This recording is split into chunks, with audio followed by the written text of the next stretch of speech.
Panginoon at minsan pa ay mapagpalang umaga po sa bawat isa. Purihin ang ating Panginoon sa umagang ito. At siya'y pakasambahin, sabi ng awit, sa spirito at katotohanan, mga kapatid.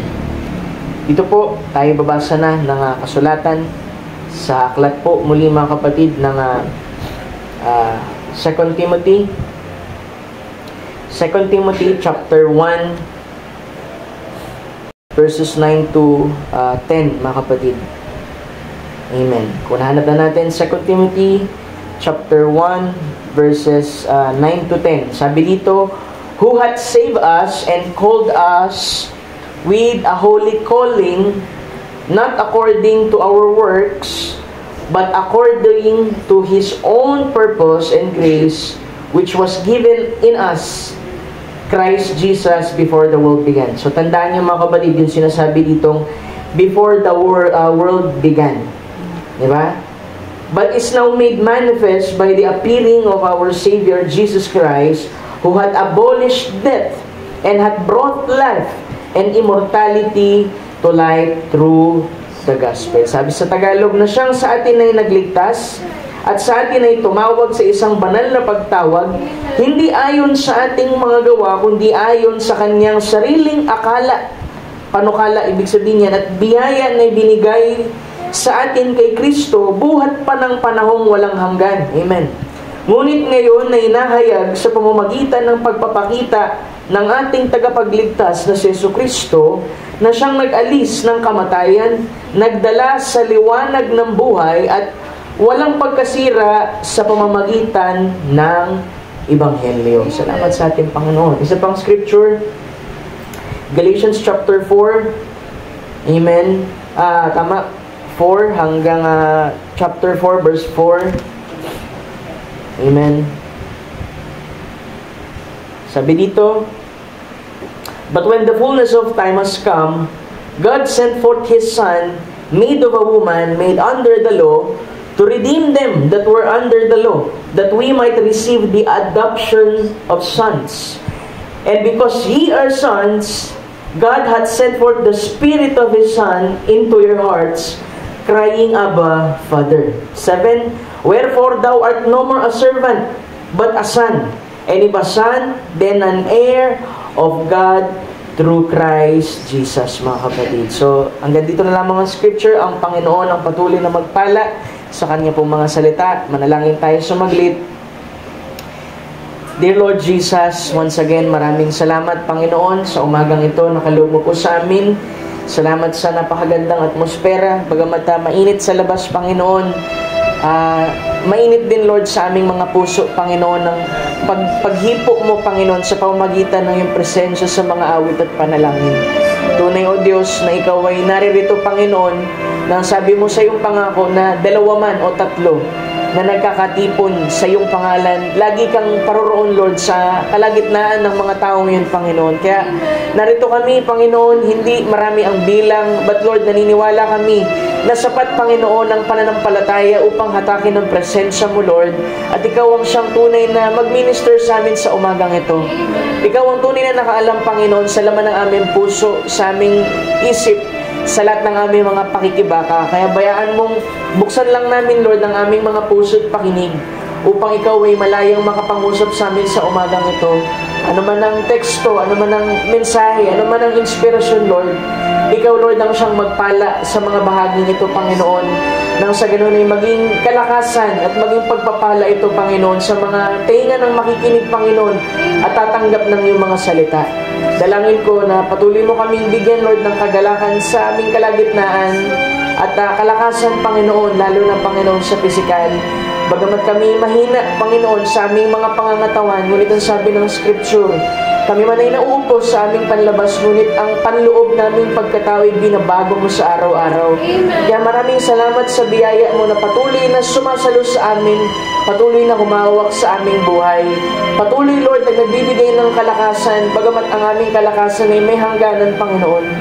Tunay na dakila ka, tunay, Lord, na makapangyarihan ka sa lahat. At bayaan mo, Lord, ang aming mga papuri, ang aming mga pasasalamat ay tanggapin mo, Lord, sa umagang ito. Habang kami, Lord, namamahinga at nakikinig ng iyong mga salita, ang lahat ng papuri at pagluwalhati ay laging mauwi po, Panginoon, sa iyo. I pray, mga kapatid na namin na wala dito, Lord, ay pagpalain mo rin sila, Lord, kung paano mo kami pinagpapala sa mga oras na ito. Ang mga may karamdaman ay pagalingin mo, mga may panghihina sa katawan, Panginoon, ay palakasin mo. Maging panghihina man, Panginoon, sa kaloob-looban, Panginoon, ng aming spiritual, ikaw ang siya magbigay ng kalakasan, Panginoon. Pagkat ikaw lang ang Diyos sa kayang mag-restore ng mga bagay na nawala sa amin. Dahil ikaw, Lord, ang manunubos. Kaya mong i-restore, Panginoon, ng 7 ulit ano man ang bagay na nawala po sa amin, Panginoon. Kaya, Lord, lubos kami sumasampalataya at naniniwala na ikaw ay mangungusap at paparito, Panginoon, at pakanin, Lord, kami sa iyo mga salita. Muli, Lord, kinakomit namin ang lahat sa iyo. Kasama papuri at pasalamat sa iyo po dakil at matamis na pangalan. Aming Panginoon Jesus. Amen. Amen. Glory to God. Amen. Ay po malaya ng makaupo muli, mga kapatid. Amen. Thank you, Jesus.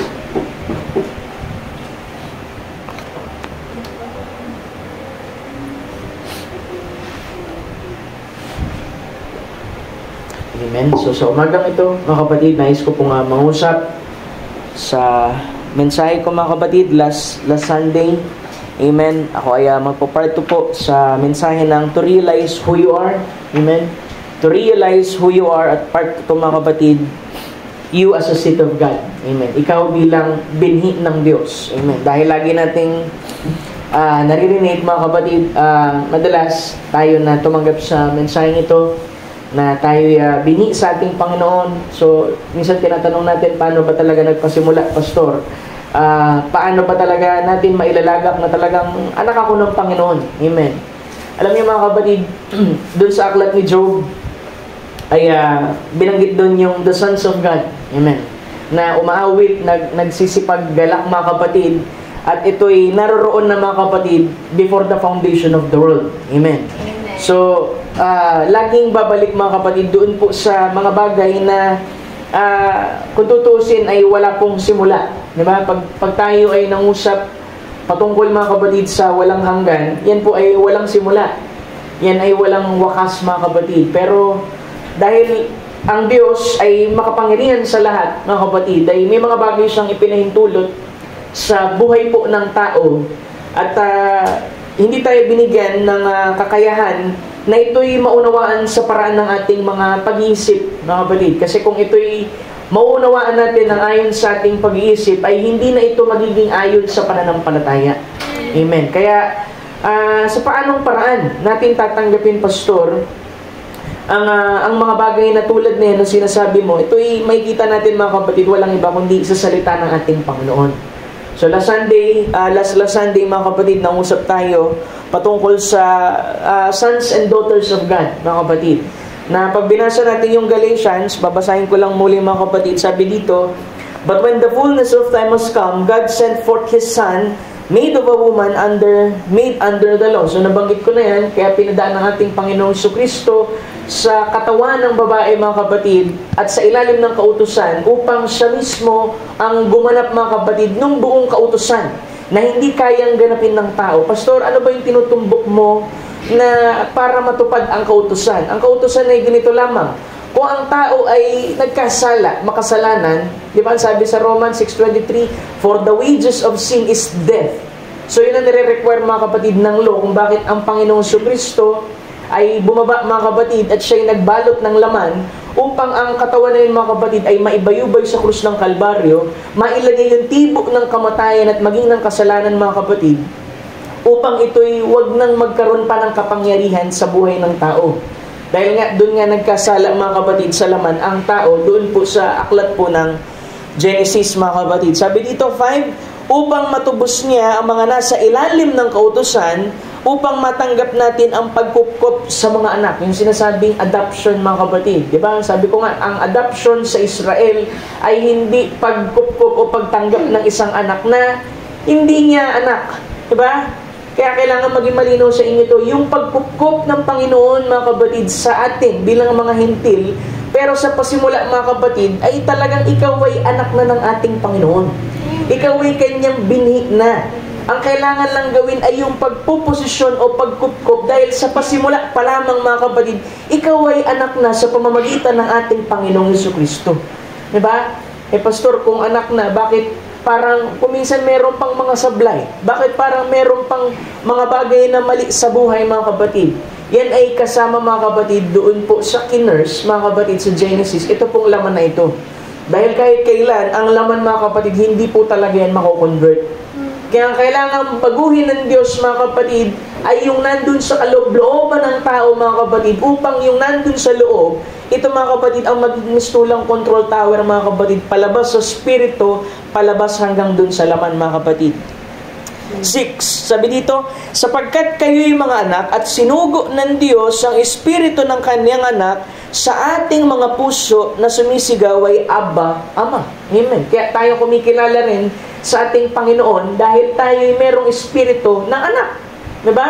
Na malinaw sa atin yan mga kapatid na kaya tayo tumatawag sa ating Panginoon dahil kinikilala natin ang ating sarili na tayo'y galing sa Diyos mga kapatid at babalik din sa Diyos. Kaya nga hindi ako naniniwala mga kapatid na ang Diyos basta lamang, alam mo yun, parang hindi niya alam yung kanyang ginagawa, yung parang bigla lang siyang nagpasya. Ang lahat ng bagay mga kapatid ay pinagpasyahan niya na before the foundation of the world. Diba? Ang sabi doon, God was not God in the beginning. Ang hirap paniwalaan nun. Paano yung nangyari, Pastor? He is a self-existing one. Ibig sabihin, nag-iisa siya, mga kapatid, na lumitaw, mga kapatid, na makapangyarihan sa lahat. Pero hindi pa siya matawag na Diyos. Kaya ang una niyang ginawa, mga kapatid, ay anghel. Upang ano, mga kapatid? Upang ma-express yung kanyang pagiging Diyos. Dahil may kailangan sasamba sa kanya, mga kapatid. Pero, kung tutusin, mga kapatid, hindi lamang yan ang plano ng ating Panginoon. Ang plano niya mga kapatid ay magkaroon siya ng pakikipag-ugnayan sa kanyang pamilya, sa kanyang anak. Kaya niya ginawa mga kapatid ang tao.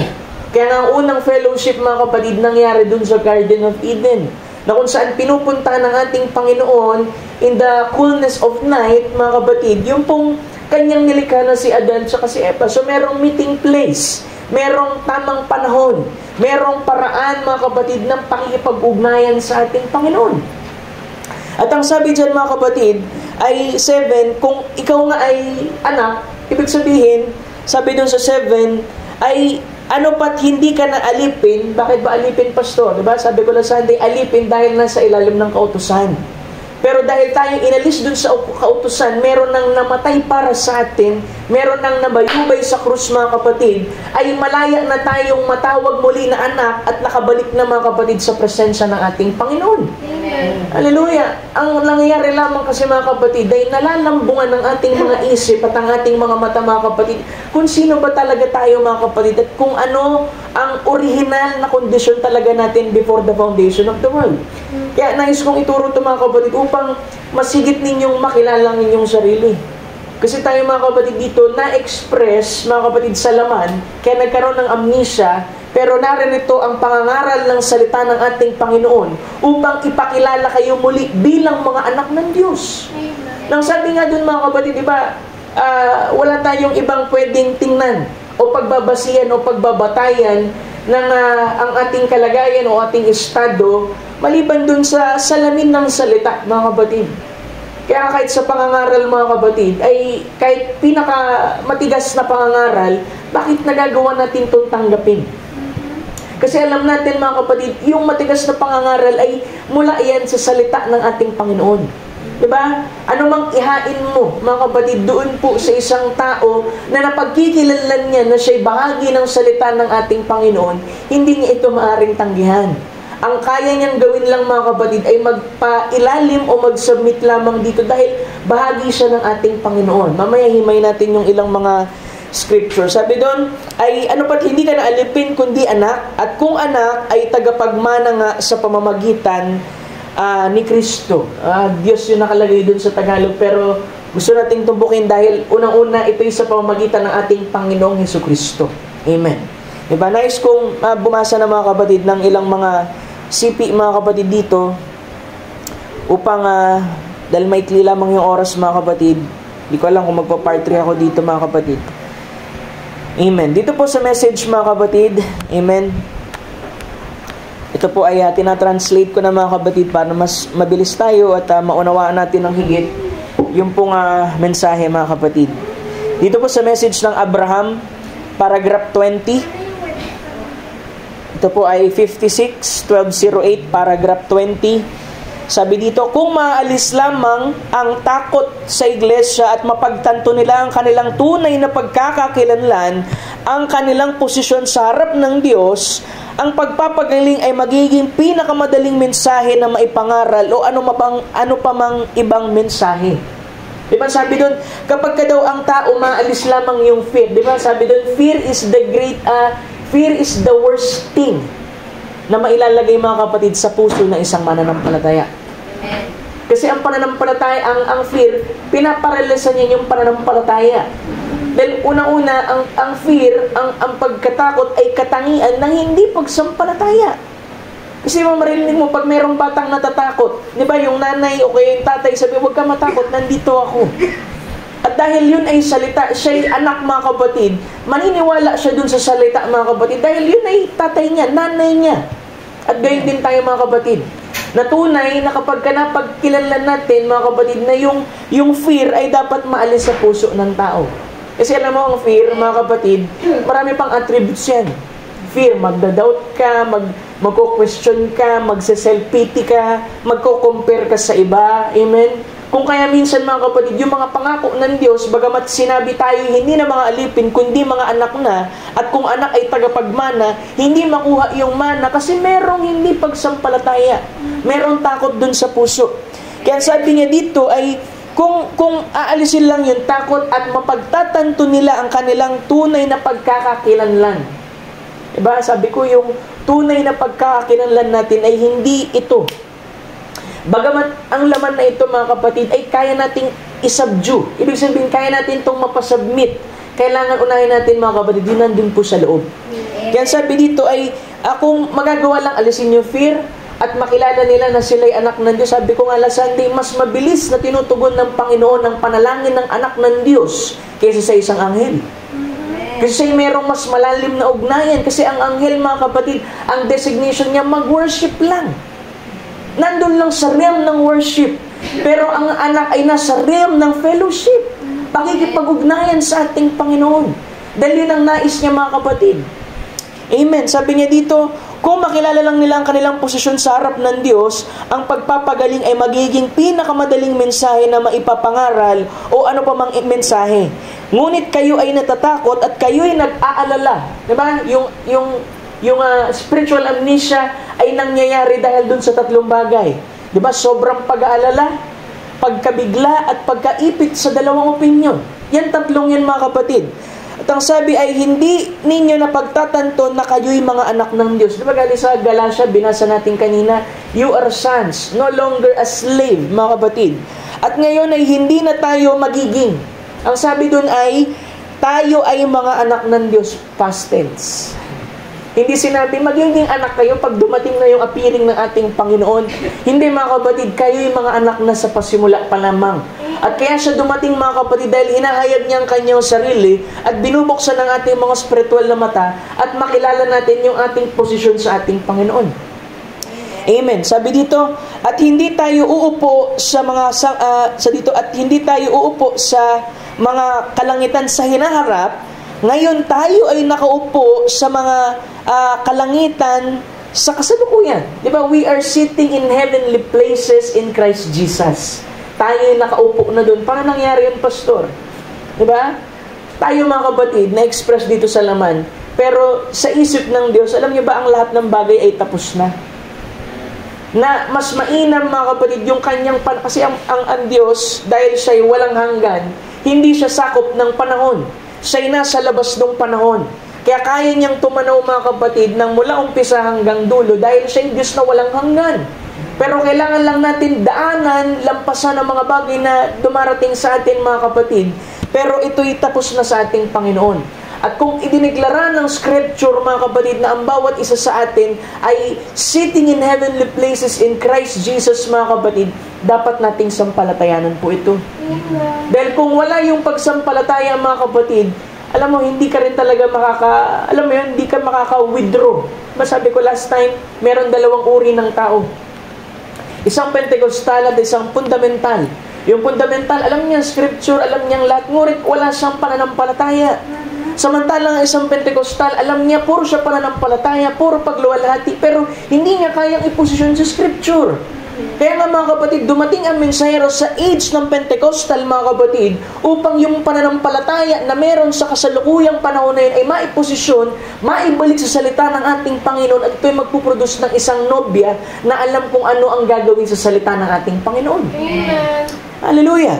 Kaya sabi niya, ay ngayon tayo yung mga anak na ng Diyos, hindi pa nakikita kung ano tayo sa dulo, ngunit tayo'y, sabi dito, tayo'y magkakaroon ng katawan na katulad sa Kanya. Di ba? Sabi doon, 2 John chapter 3, verse 2 to 3. Nang sabi dyan mga kapatid, masdan ninyo kung gaano ang pag-ibig na pinagkaloob sa atin ng Ama upang tayo'y mga tawag na mga anak ng Diyos.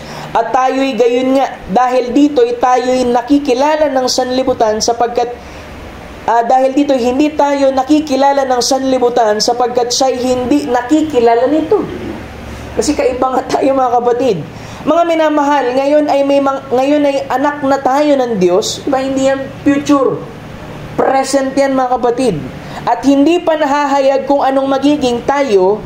Nalalaman natin na kung siya'y mahayag, ang ating Panginoon, tayo'y magiging katulad niya sapagkat siya'y ating makikitang gaya ng kanyang sarili. Diba? Na yung katawang meron siya mga kapatid, ay magiging gaya rin din sa atin. Kasi pangako niya yan na itong katawan na to, na laging nagkakasakit, laging nagdadala sa'yo sa trouble, laging nagdadala sa'yo sa alanganin, kahit na hindi discern lang nasa loob mo mga kapatid, nagagawa mo. Kasi ang katawang ito kailangan baguhin ng ating Panginoon. Yun yung pinakahuling pangako ng ating Panginoon.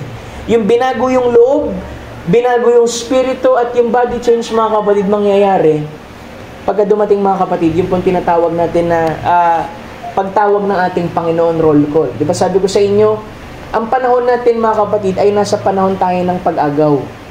Di ba? Di ba pastor, yung pag-agaw, agawin ka pataas. Tama naman yun, pero nasa panahon tayo ng pag-agaw. Kasi yung pag-agaw ay nahati sa 3 section. Di ba sabi doon, shout, voice, trump. Dumating na yung shout, dumating na yung voice mga kapatid. Ang inihintay natin, trump, para mangyari yung body change. At tayo uuwi ng mga kapatid sa ating Panginoon.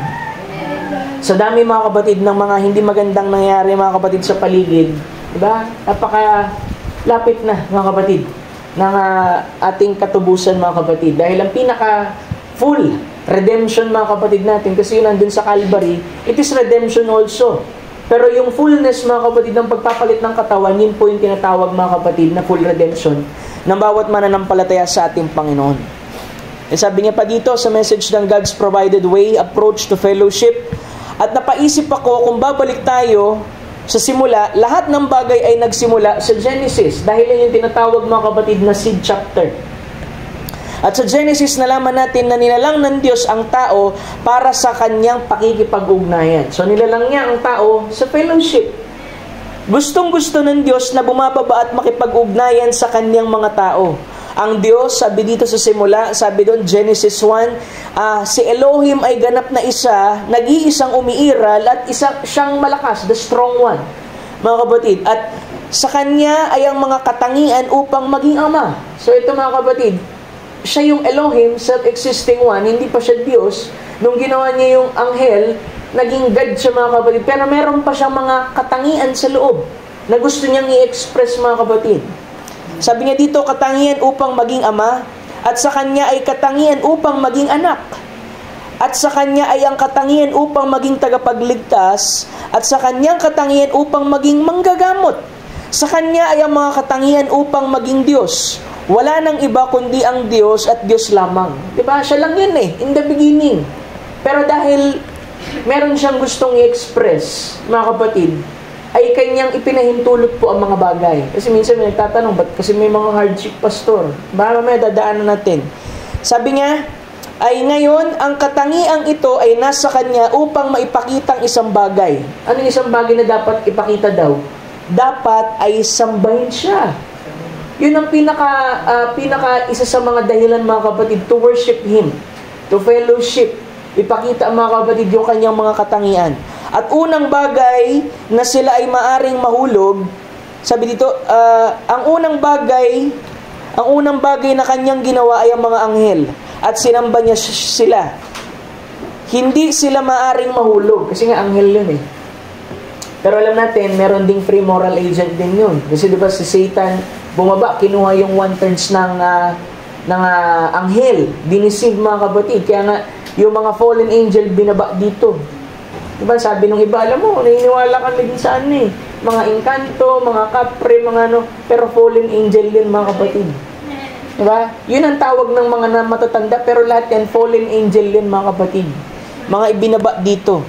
Sabi niya, ay pagkatapos ay inilagay niya ang tao, sabi dito sa laman, siya ay nahulog sa pamamagitan ng malayang moral na pagpili na binigyan ng karapatang pumili ng tama at mali. Ngunit ang Diyos sa simula, sabi niya sa palagay ko, ito ang pinakamaluwalhating panahon nang ang ating mabiyaya at mahal na Diyos ay bumaba sa hardin ng Eden sa gabi at nakipag-usap kay Adan at Eva at sila ay makipag-ugnayan. So pinakamaluwalhati daw is the fellowship. Diba? Kasi nung nailagay, mga kapatid, ang tao, mga kapatid, sa flesh, talagang mahuhulog siya. Pero alam na ito ng Diyos. Alam na pala ng Panginoon, Pastor, pero bakit pinahintulot niya? Diba? Kasi ito, mga kapatid, unang-una, ang sabi diba ng mensahe, you are a free moral agent. Ano yun? Ikaw ay isang tao na merong karapatan at malayang pumili. At dahil nilagay ka ng ating Panginoon dun sa ganung kalagayan at siya'y Diyos na nakakaalam sa lahat ng bagay, alam niya na mahuhulog ka. Kaya nakaredy na, mga kapatid, yung kanyang attribute bilang isang Savior bago ka pa na-express. Kasi nakita niya na ito. Kaya minsan yung iba nagtatanong, kala ko ba maluwalhati siya, maibigin siya, ba't niya pinapahintulot na magkaroon ng suffering ng ibang tao? Yung suffering, mga kapatid, unang-una, hindi po Diyos ang gumawa niyan. Dahil tayo nasa free moral agent, tayo ang gumagawa, mga kapatid, ng ating pong pagpapasya sa mga bagay. Sadyang ang Diyos ay nagpauna ng kanyang katangian upang tayo'y abutin at saluhin, mga kapatid, kasi alam niya magkakasala po ang tao. Diba? Sabi niya pa dito, Amen, sila ay kanyang mga minamahal na anak. Mahal tayo natin, Panginoon. Diba? Huwag niyo isipin, hindi kayo mahal ng Panginoon. Kasi kung hindi kayo mahal ng Panginoon, wala kayo dito. Diba? Pinalitaw kayo sa isang layunin at isang gampanin at isang pagkatawag. At yung pagkatawag na yun, mga kapatid, upang ilapit kayo sa Kanya at magkaroon kayo ng pakikipag-ugnayan. Fellowship. Parang ganito. Maaari ako magkaroon ng anak sa hinaharap. Hindi ko siya maka-fellowship kasi nasa gene ko pa siya. Kaya ang ginawa ng ating Panginoon, dahil siya self-existing one, mga kapatid, nasa sa Kanya lahat ng mga katangian na in-express niya po ito upang magkaroon siya ng pakikipag-ugnayan, mga kapatid. Diba?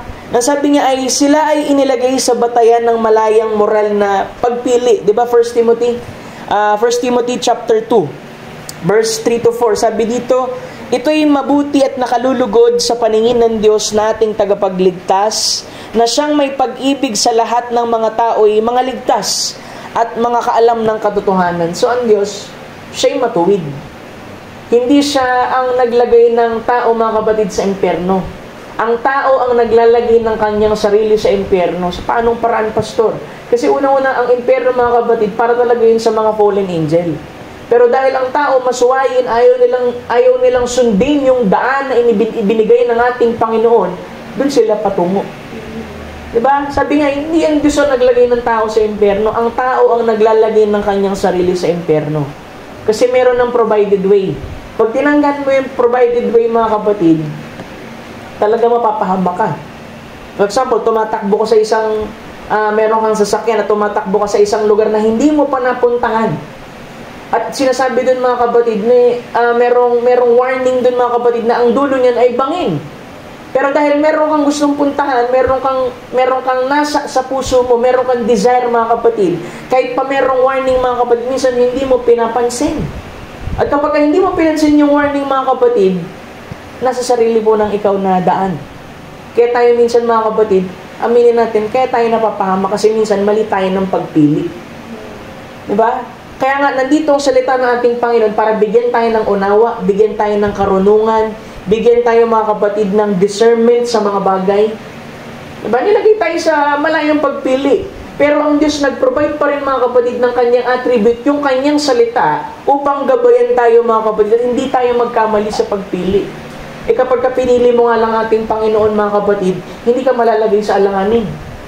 Diba? Kaya tayo nagkakandaloko-loko minsan mga kapatid kasi hindi natin kinukonsider yung salita ng ating Panginoon. Pero pag kinonsider mo ang salita ng ating Panginoon, di ba pinagpapala ka ng ating Panginoon? Hindi lang naman yan patungkol sa material eh. Yan ay patungkol mga kapatid kung paano umiinog ang buhay mo mga kapatid dito sa mundong ito. Diba kung paano siya nagpo-provide, kung paano kanya, diba yung iba hindi na gumigising mga kapatid. Yung iba maraming pera pero punong-puno sila ng sakit. Diba? Kasi ang Panginoon mga kapatid, balanse siya at alam niya mga kapatid yung kanyang ginagawa. Sabi dito, marami ng beses na sinabi ng mga matatandang hindi mananampalataya, bakit gagawa ng ganoong bagay ang isang matuwid na Diyos at naranasan ang lahat ng pagdurusa ng mga nakalipas na panahon? Di ba may mga nagtatanong yan eh. Isa naman may nagtanong din sa akin yan mga kapatid. Sabi ko, Lord, habang nagsasalita siya, sabi ko, Lord, ano sasagot ko dito sa taong ito? Kasi bagong mananampalataya pa lang. At hindi niya alam, hindi niya napapasel siya dun sa mga bagay na nangyari sa kanyang buhay. Hanggang sa dumating mga kapatid, ito pong kaisipan na to, na ibalik mo dun sa attributes. Na kailangan ipahintulot ng Panginoon ng isang bagay upang ma-express niya yung kanya pang mga katangian. Isipin mo mga kapatid, sino ang mas malakas? Ang sabi doon, yung bang karamdaman o yung manggagamot? Siyempre yung manggagamot. Sinong mas malakas? Yung makasalanan o yung tagapagpatawad? Yung tagapagpatawad. Na kanyang inilagay mga kapatid sa unahan ito bago pa man mga kapatid ang tao ay mahulog. Kasi alam niya mga kapatid, talagang ang tao mahuhulog. Binigyan sila ng pagpili. Pero ang Diyos nagbigay pa rin ng provided way na bagamat siya'y binigyan ng pagpili, maaaring piliin nila ang Panginoon, pero kung sakaling hindi nila piliin ang salita ng ating Panginoon, meron pa rin biyayang sasalo sa kanila mga kapatid. Sa pamamagitan ng isang attribute mga kapatid, upang sila'y maibalik mga kapatid saan? Saan pa tayo binabalik? Doon sa fellowship. Hallelujah. Sabi dito, hindi ginawa iyon ng Diyos. Yung pagdurusa, hindi daw Diyos ang gumawa niyan. Minsan mga kapatid, pinapahintulot niyan. For a purpose na una, testing. Pangalawa, maaari may tinuturo sa yung virtue ng ating Panginoon. Pangatlo, pwedeng pagpalo. Pwede nating sabihin. Pero tanging ikaw ang makakaalam nun at ang Panginoon. Kaya nga every time na merong, di ba sabi sa Solomon chapter 7 verse 14, in the days of, tawag dito, yung kasiyahan mga kapatid, be joyful, be merry. Hindi naman tayo ginawa dito mga kapatid, puro paghihirap lang eh. Di ba? Enjoy the fruit of your labor. Pero sabi doon, pero pag merong adversary, consider. Ibig sabihin, pag merong kahirapan, pag merong suliranin, ay iyong balik tanawin, baka mamaya meron ka mga batong nilakaran mga kapatid na kailangan mong itaob at kailangan mong i-reconcile sa ating Panginoon. At tayo lang nakakaalam ng mga kapatid sa ating puso. Kaya nga, ano ang pinaka-safe pastor na dapat response sa mga tribulation sa ating buhay? You humble yourself. Hallelujah. Kasi ang problema mga kapatid, minsan, kapag sinasabi natin, anak tayo ng Diyos, lahat tayo, minsan, hindi na nagiging ayon sa pananampalataya, minsan nagiging yabang na. Diba? Kaya ang Panginoon, teka, medyo sumusobra ka, ito muna, konting tribulation, para marunong kang tumingin sa ating Panginoon. Nang sa ganun mga kapatid, maipanumbalik tayo sa tamang posisyon natin. Diba? Walang anak na pwedeng magmalaki sa kanyang magulang. Diba? Wala mga kapatid. Kaya ang sabi ng scripture, honor your mother and father. Pastor, ba't hindi sinabing love? Hindi sinabing respect kasi mas mataas yung honor eh. Diba? Na ano man ang kalagayan ng magulang. Diba? Ano man yung kahinaan, ano man ang pagkakamali. You honor. Kasi ang ino-honor mo ating Panginoon sa Kristo, ang Diyos. Kaya mga kapatid, merong isang nagpapatotoo, sabi doon, alam mo sa amin, parehas namin ino-honor yung aming parents. At every time we honor our parents, may dumarating na blessing. Kasi totoong scripture. Diba sabi doon, yan lamang yung utos na merong kalakip na pangako. Kaya anumang bagay mga kapatid na ginagawa natin, alam mo mga kapatid, ibabalikan ng ating Panginoon na may interest pa. Diba? Kasi minsan, akala natin mga kapatid, ay yung ating nalalaman sa scripture, sapat na mga kapatid. Minsan babalikan natin yung mga basic kasi doon tayo nakakalimot eh. Diba? Yung mga basic na bagay mga kapatid, yan pala yung magiging susi sa paglago. Kasi sabi nga paano ka makakapag-algebra kung hindi ka marunong ng ABC? Diba? Babalik tayo dun sa basic. Sabi niya, yung suffering hindi daw yan ginawa ng Diyos. Ginawa iyon ng tao sa kanyang sarili. Hindi ninais ng Diyos na gawin iyon ng tao. Kung gayon, sumagot pa yung infidel. Sabi niya, kung gayon, kung ang Diyos ay makapangyarihan sa lahat, bakit niya hinayaan na mangyari yun? Bakit hindi na lang niya ginawa na ang tao ay perfecto? Sabi niya, hindi niya ginawa yan. Ang tao ang gumawa yan. Kung gano'n, ba't hindi niya lang ginawang perfect yung tao? Diba, may magtatanong ba ng ganyan? Yung napuprustrate sa paglilingkod sa ating Panginoon, ba't di na lang kasi perfect eh? Sabi niya, sapagkat sa simula ay wala nang iba kundi ang Diyos. At taglay ng Diyos ang mga katangian at ang kanyang katangian bilang tagapagligtas. Di ba? It will always point, mga kapatid, saan? Humility sa ating Panginoon. Dahil siya, mga kapatid, talaga mga kapatid, ang simula at dulo, mga kapatid, sa buhay talaga ng tao. Kaya yan, mga kapatid, ibinabalik tayo yan, mga kapatid, saan? Sa pagpakumbaba. Di ba? Alam mo, pagka-Kristiyano, mga kapatid, na merong problema sa pride, may problema sa ego, hindi ka tatantanan mga kapatid ng mga suliranin na galing sa ating Panginoon hanggat hindi ka yumuyuko. Totoo yan mga kapatid. Alam natin sa ating sarili yan. Diba? Sa sarili nating pag-iinventorya, saan tayo bahagi nagmamapuri. Sabi nga, yung iba sabi, ba't kasi wala ako nito, walang ganyan, ganito. Mga kapatid. Hallelujah. Nasa panahon tayo mga kapatid na alam mo yung self-love, self-entitlement. Hindi na kayang lumingon mga kapatid sa ating Panginoon na ang kasapatan sa lahat ng kulang sa atin, ang Panginoon lang din. Diba? Sabi ko nga, sa ating panahon, gusto ng tao lagi maging dakila. Problema yan ng tao ngayon mga kapatid. Yung glory mapunta sa kanila. Yung papuri, yung pasalamat, yung pagiging dakila ay mapunta sa kanila. Kaya ang ating Panginoon nagbigay na example, naghugas ng paa ng mga disciple. Sabi niya, kung sino gusto mong maging dakila sa inyo, ay maging gaya ng ganito. Ano yan? Humility. Nasabi dito, ba't hindi nalang ginawang perfecto? Sabi niya, sa pasimula, Diyos lang. Meron siyang mga katangian. Na kapag ang tao nahulog, meron siyang kakayahan mga kapatid na i-redeem. Dahil siya mga kapatid, ang katangian niya ay tagapagligtas. Sabi niya, siya ay tagapagligtas at taglay niya iyon. Sabi niya, at taglay niya ang katangian bilang ama at hindi niya pa magawang maging ama kung walang anak. Diba? Paano siya magiging tatay kung walang anak? Kaya meron siyang kailangang i-express. Meron siyang kailangang ipahintulot mga kapatid. Na ito'y para sa kanyang sariling kalawalatian. Wala tayong pwedeng maging question sa ating Panginoon. Diba? Yung iba nagtatanong, ba't kasi may mga ganyan? Ba't hinayaan to? Yung mga inosenteng tao, ganito. Mga kapatid, wala tayong pwede maging question sa ating Panginoon. Kasi lahat yan, mga kapatid, according dun sa kanyang plano. Pastor, ba't ganun? Ba't naman kasi may mga tao na mabait naman siya, inosente siya, pero ba't maano siya namatay? Alam mo, ang Diyos, alam niya yung dulot tsaka yung unahan, di ba? Sinagot din yung mga kapatid ng message. Merong mga tao kinukuha ng maaga, kasi kung minsan mga kapatid, yung buhay nila, dun sa kalagitnaan mga kapatid, minsan, magkukos ito mga kapatid upang sila'y mapahamak.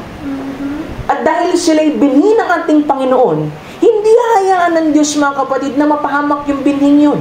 Kaya kukunin niya na lamang mga kapatid ng maaga. Di ba minsan di natin maunawaan yun eh. Di ba sabi ng pastor, meron siyang tupa na yung anak niya 17 years old. Tapos namatay. Sabi nung nanay dun sa pastor, Pastor, ba't kaya kinuha ng Panginoon agad yung anak ko? Siyempre yung pastor, walang masagot. Hindi naman natin alam mga kapatid talaga anong pinaka-eksaktong layunin.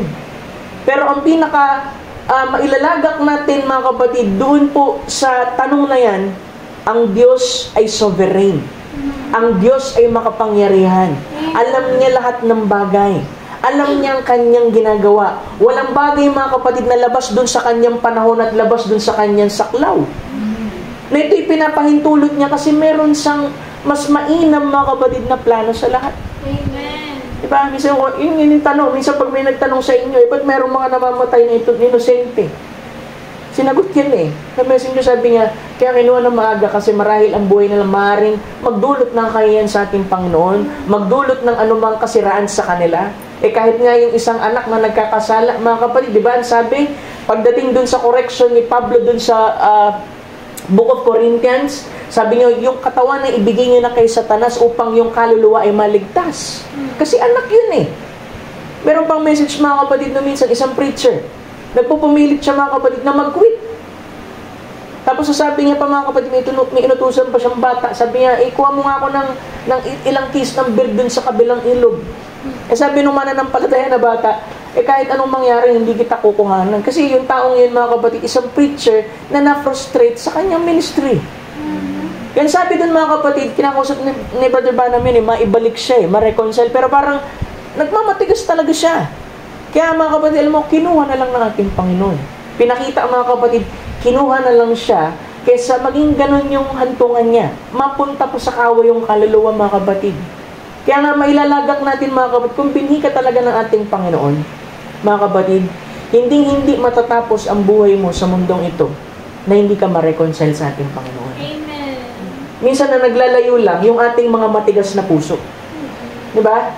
Pinatitigas natin. Sa totoo lang, tayo naman talaga yung merong pagkakamali. Tayo naman talaga yung merong pagkukulang. Yes. Pero ang Diyos, dahil siya'y sovereign, nagpauna siya, mga kapatid, ng kanyang katangian para maipanumbalik tayo. Amen. Diba? Kaya nga, hindi mo pwedeng questionin ng Lord eh. Kasi bago ka pa nahulog, nag-provide na siya ng way. Kasi alam niya eh, mga kapatid, na pagka ang tao na ilagay sa laman, kasi in the beginning, di ba, dalawa yung pattern sa Genesis. Una, spirit man. Pangalawa, mga kapatid, dun sa flesh. Nung nasa spirit man, di magkakamali kasi nasa spirit eh. Pero nung nailagay na sa laman, mga kapatid, hiningahan na, naging living soul na, mga kapatid, alam na ng Diyos, maaring mahulog yung tao. Amen. Pero yung katangian niya, yung kanyang attribute, mga kapatid, as a Savior, bago pa na-create ang tao, nandoon na sa Kanya. Amen. Kaya nga, ilalagay nito, mga kapatid, yung ating pong kaisipan, ating puso at ating pananampalataya, mga kapatid, na walang pagkalugi sa pananampalataya sa ating Panginoon.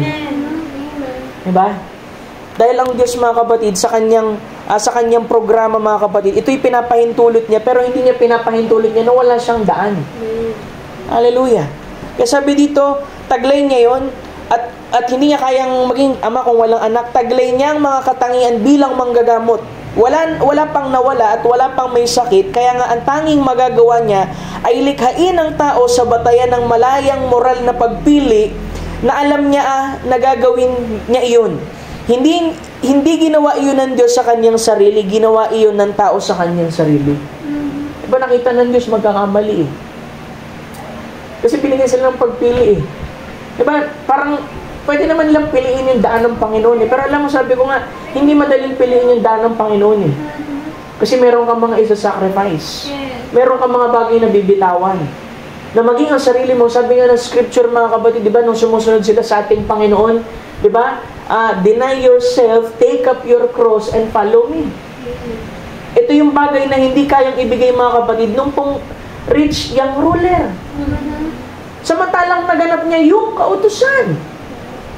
Diba? Sabi doon na hindi na kayo alipin. So pagdating ng ating Panginoon, mga kapatid, sa biyaya, bagamat naganap ng tao yung kautusan, sabi doon, meron ka pang isang bagay na kulang. Sipin mo yun. Mapupunta ka sa impyerno dahil lang sa isang bagay na kulang na hindi mo kaya bigay sa ating Panginoon. Nasabi mo, di Lord, nagawa ko naman ito lahat ng mga to. Isang bagay lang.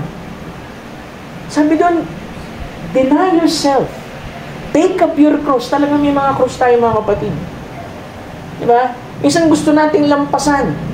Minsan ayaw nating pasanin. Pero wala kang magagawa, mga kapatid. Dahil itinalaga tayo, mga kapatid, na kawangi sa ating Panginoong Jesucristo, na kung ano yung kanyang pagbabata, at somehow, meron talaga tayong pagbabata na dadanasin. Hindi nga lang kasing grabe nung kanya, mga kapatid, Pero alam mo mga kapatid, sa lahat ng ating mga bitbitin, ang Panginoon ang nagbubuhat naman talaga. Amen. Diba? Inisip natin kasi tayo, masyado tayong mayabang eh. Sinasabi natin, puro na lang ako, ito na lang, lahat ako. Pero kung titingnan mo, biyaya ng Panginoon nagbuhat sa iyo, mga kapatid. Biyaya ng Panginoon, mga kapatid, ang naglagay sa iyo dito. Attribute, katangian ng Diyos. Hallelujah. Kaya sabi to, ganito rin ang kalagayan natin ngayon. Maaari mong tanggapin o tanggihan ng buhay, ngunit nilalang ng Diyos ang tao na may kaalaman na gagawin niya ito. Alam ng Diyos kasi meron siyang foreknowledge. Hindi dahil ninanais niya ito, hindi dahil gusto ng Panginoon, kundi dahil alam niyang gagawin niya ito upang mapakita ang kanyang mga katangian. Ibig sabihin, ipinahintulot niya ito upang ma-express niya yung kanyang mga katangian. Amen. Lahat ay tumatakbo, sabi dito, kaya't walang anumang bagay na labas sa panahon. Lahat ay tumatakbo ng ayon sa dakilang orasan ng Diyos. Nakikita mo ba? Ito lamang ang nagpapakita ng kanyang katangian upang mapili niya ang kanyang mga anak na tunay na nagmamahal at naniniwala sa kanya. Amen. Diba?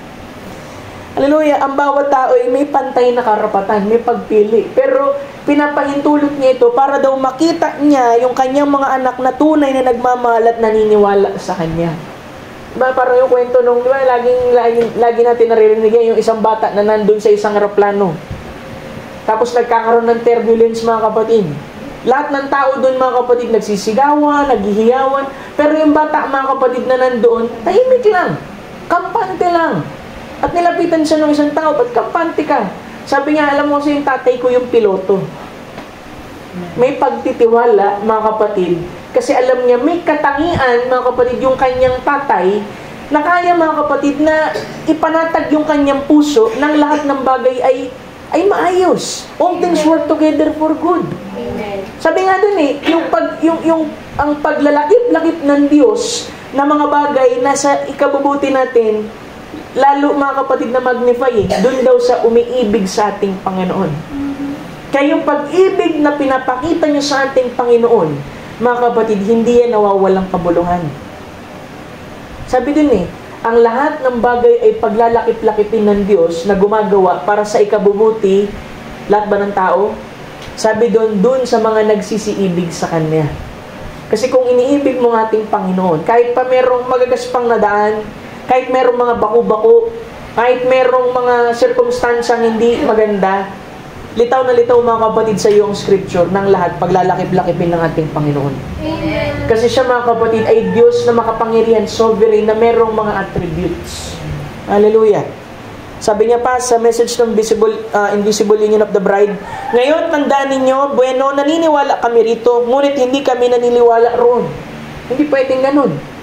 Sabi mo, naniniwala kami sa iyo, pastor, pero yung ilang preaching mo na sinasabi mo na sa Bible, hindi kami niniwala, hindi pwede yun. Sabi niya, ngunit hindi kami niniwala roon. Kung gayon, kung kayo ay kasal, ibig sabihin ng kasal, married, isa. Kung kayo ay isa kay Kristo, si Kristo ang salita ng Diyos. Sabi sa John 1, mga kapatid, sa simula, ang berbo at ang berbo ay sumasa Diyos at ang berbo ay Diyos. At gayon din ay naging laman at tumahan sa gitna natin, si Kristo ang buhay na salita, siya ay laging salita, Hindi siya magbabago, mga kapatid, yun pa rin siya. Siya lamang ay nagpapakita ng mga katangian ng Diyos sapagkat siya ang anak ng Diyos. Even the Word of God is an attribute of God. Nasabi dun, mga kapatid, yung salita, si Kristo, siya ito, hindi siya nagbabago, siya pa rin yung salita.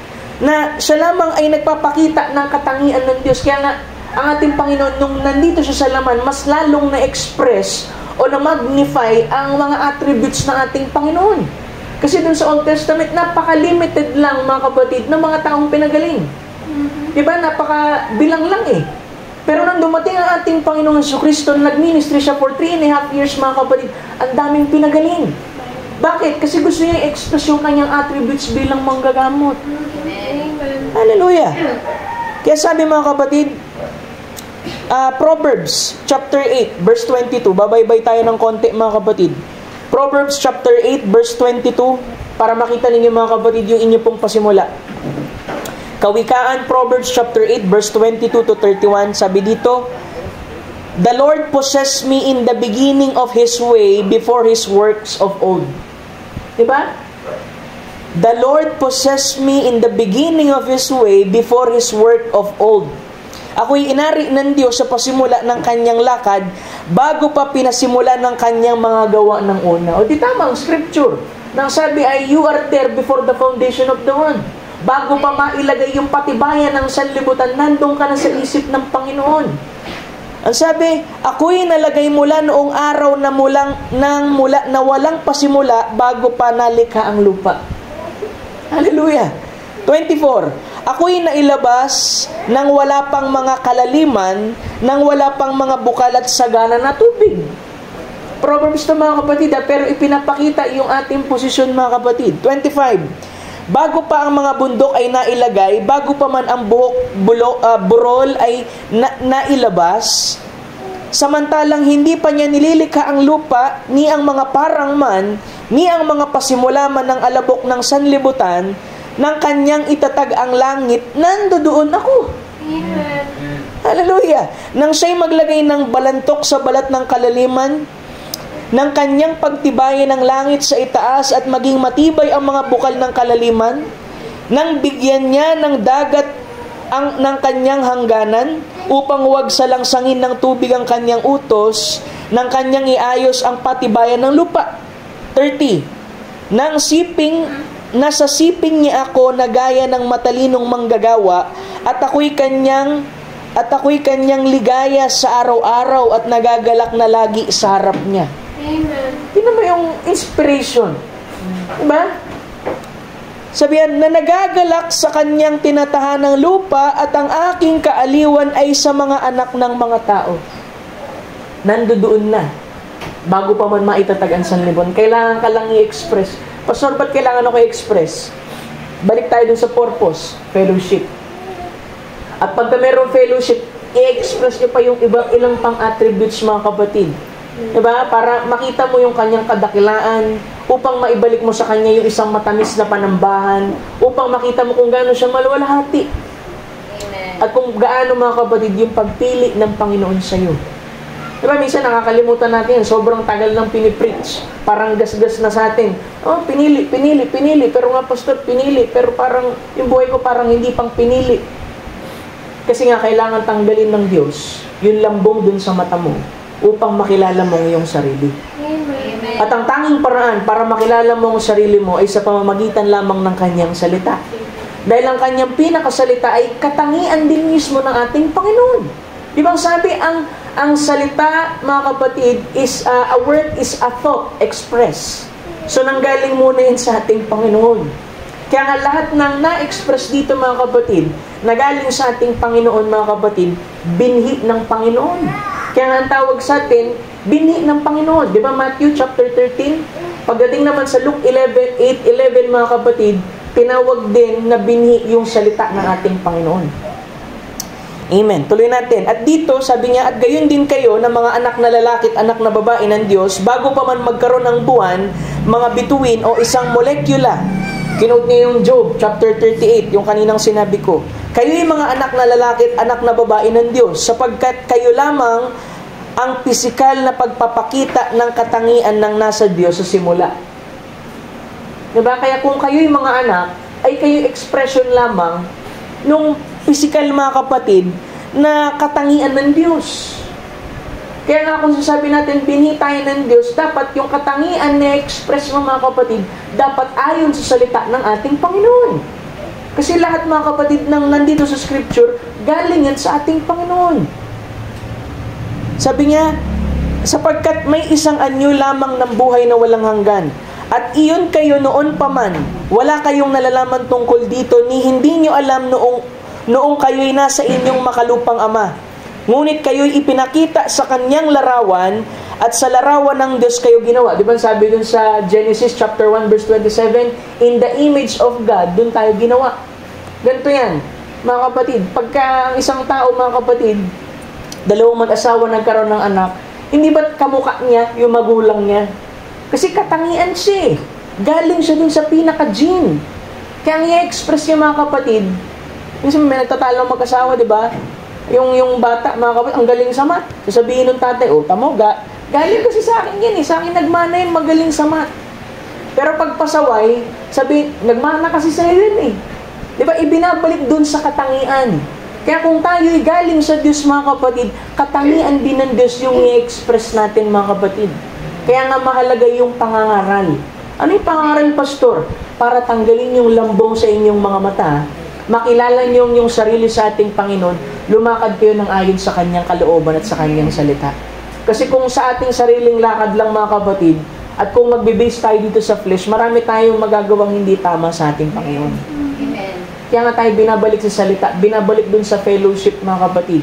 Kasi tinan mo yung taong merong fellowship sa ating Panginoon. Magiging tama yung lakad niya sa ating Panginoon. Pag nawawala tayo sa fellowship, tinan mo, sa totoo lang, dun tayo sa totoo lang. Pag nawawala tayo sa fellowship, di ba nanghihina tayo? Nag-iiba yung spirito natin. Nag-iiba yung gawin natin, mga kapatid. Kasi kailangan maibalik ka dun. Kasi yun ang identification mo, mga kapatid. Amen. Hallelujah. Glory to God. Hindi ko na i-quote yung ibang mga scripture. At sa makatuwid, tulad ng tiyak na inyong mga gene, yung gene, mga kapatid, ay kailangan nasa inyong ama na bago pa ang likas na kapanganakan. Nandoon na yan bago pa na-express. At ang inyong spiritual na mga gene ay kailangang nasa sa Diyos sapagkat kayo isang pagpapahayag ng mga katangian ng Kanyang kaisipan bago pa man ang pundasyon ng daigdig. So, tayo daw, mga kapatid, kung galing tayo sa Diyos, tayo gene, ibig sabihin ng gene, mga kapatid, sa genetics, mga kapatid, yung pinakasimula, yung pinakabuhay, mga kapatid, nang galing sa Diyos. At kung tayo'y na-express, ito'y pagpapahayag lamang ng katangian ng Panginoon. Amen. Kaya nga, mga kapatid, ibabalik tayo nito, mga kapatid, dun sa original nating posisyon sa ating Panginoon. Tayo hindi mga alipin. Tayo'y mga anak na babae at anak na lalaki ng Diyos. Amen. Diba? Huwag kayong papayag, mga kapatid, na ang kaaway ay idiin sa inyong anumang bagay na eto kayo. Hindi yan ang identification nyo. Amen. Diba? Paano naman, pastor, yung mga nagkiklaim Christian, tapos ang buhay naman nila hindi karapat-dapat sa ating Panginoon. Kaya nga, kailangan mong sabihin, merong mas mataas na buhay kaysa dyan. Hindi yan ang destination mo. Hindi yan ang identification mo. Ang identification mo ay before the foundation of the world, mga kapatid. Amen. Even nga, mga kapatid, ang redemption, di ba, sabi sa Genesis, the Lamb was slain before the foundation of the world. Kasi kailangan niyang ilagay yung kanyang sariling attribute doon. Kasi alam niya, mahuhulog ang tao. Hallelujah. Sabi niya, sa pasimula ng paglalang ng Diyos, noong ang Diyos ay magsimulang maglalang, palitawin ka, nakita nyo, nag-umpisa ka doon bilang isang binhi. Diba sabi ko kanina, you are a seed. Yung part 2 na to. At gumawa hanggang sa kung saan ka ngayon. Diba? Yung sinasabi niya dito, you started back there as a seed and worked down to where you are now. Diba? Sabi niya, isang binhi at gumawa hanggang sa kung saan kayo ngayon. At pagkatapos, kayong lahat ay na kay Kristo, at pagkatapos noong mamatay si Kristo, namatay siya upang tubusin kayong lahat. Ang bawat, sabi dito, ang bahagi kayo ng salitang ito. Paano magagawa? Sabi dito, lahat ng utos nito, yung salita tayo yun. Utos at utos, bilin at bilin, dito'y kaunti, kaunti. Kinote niya, mga kapatid, yung Isaiah. Ni isang tuldok, ni isang kudlit man ay hindi mabibigo, yung salita ng ating Panginoon.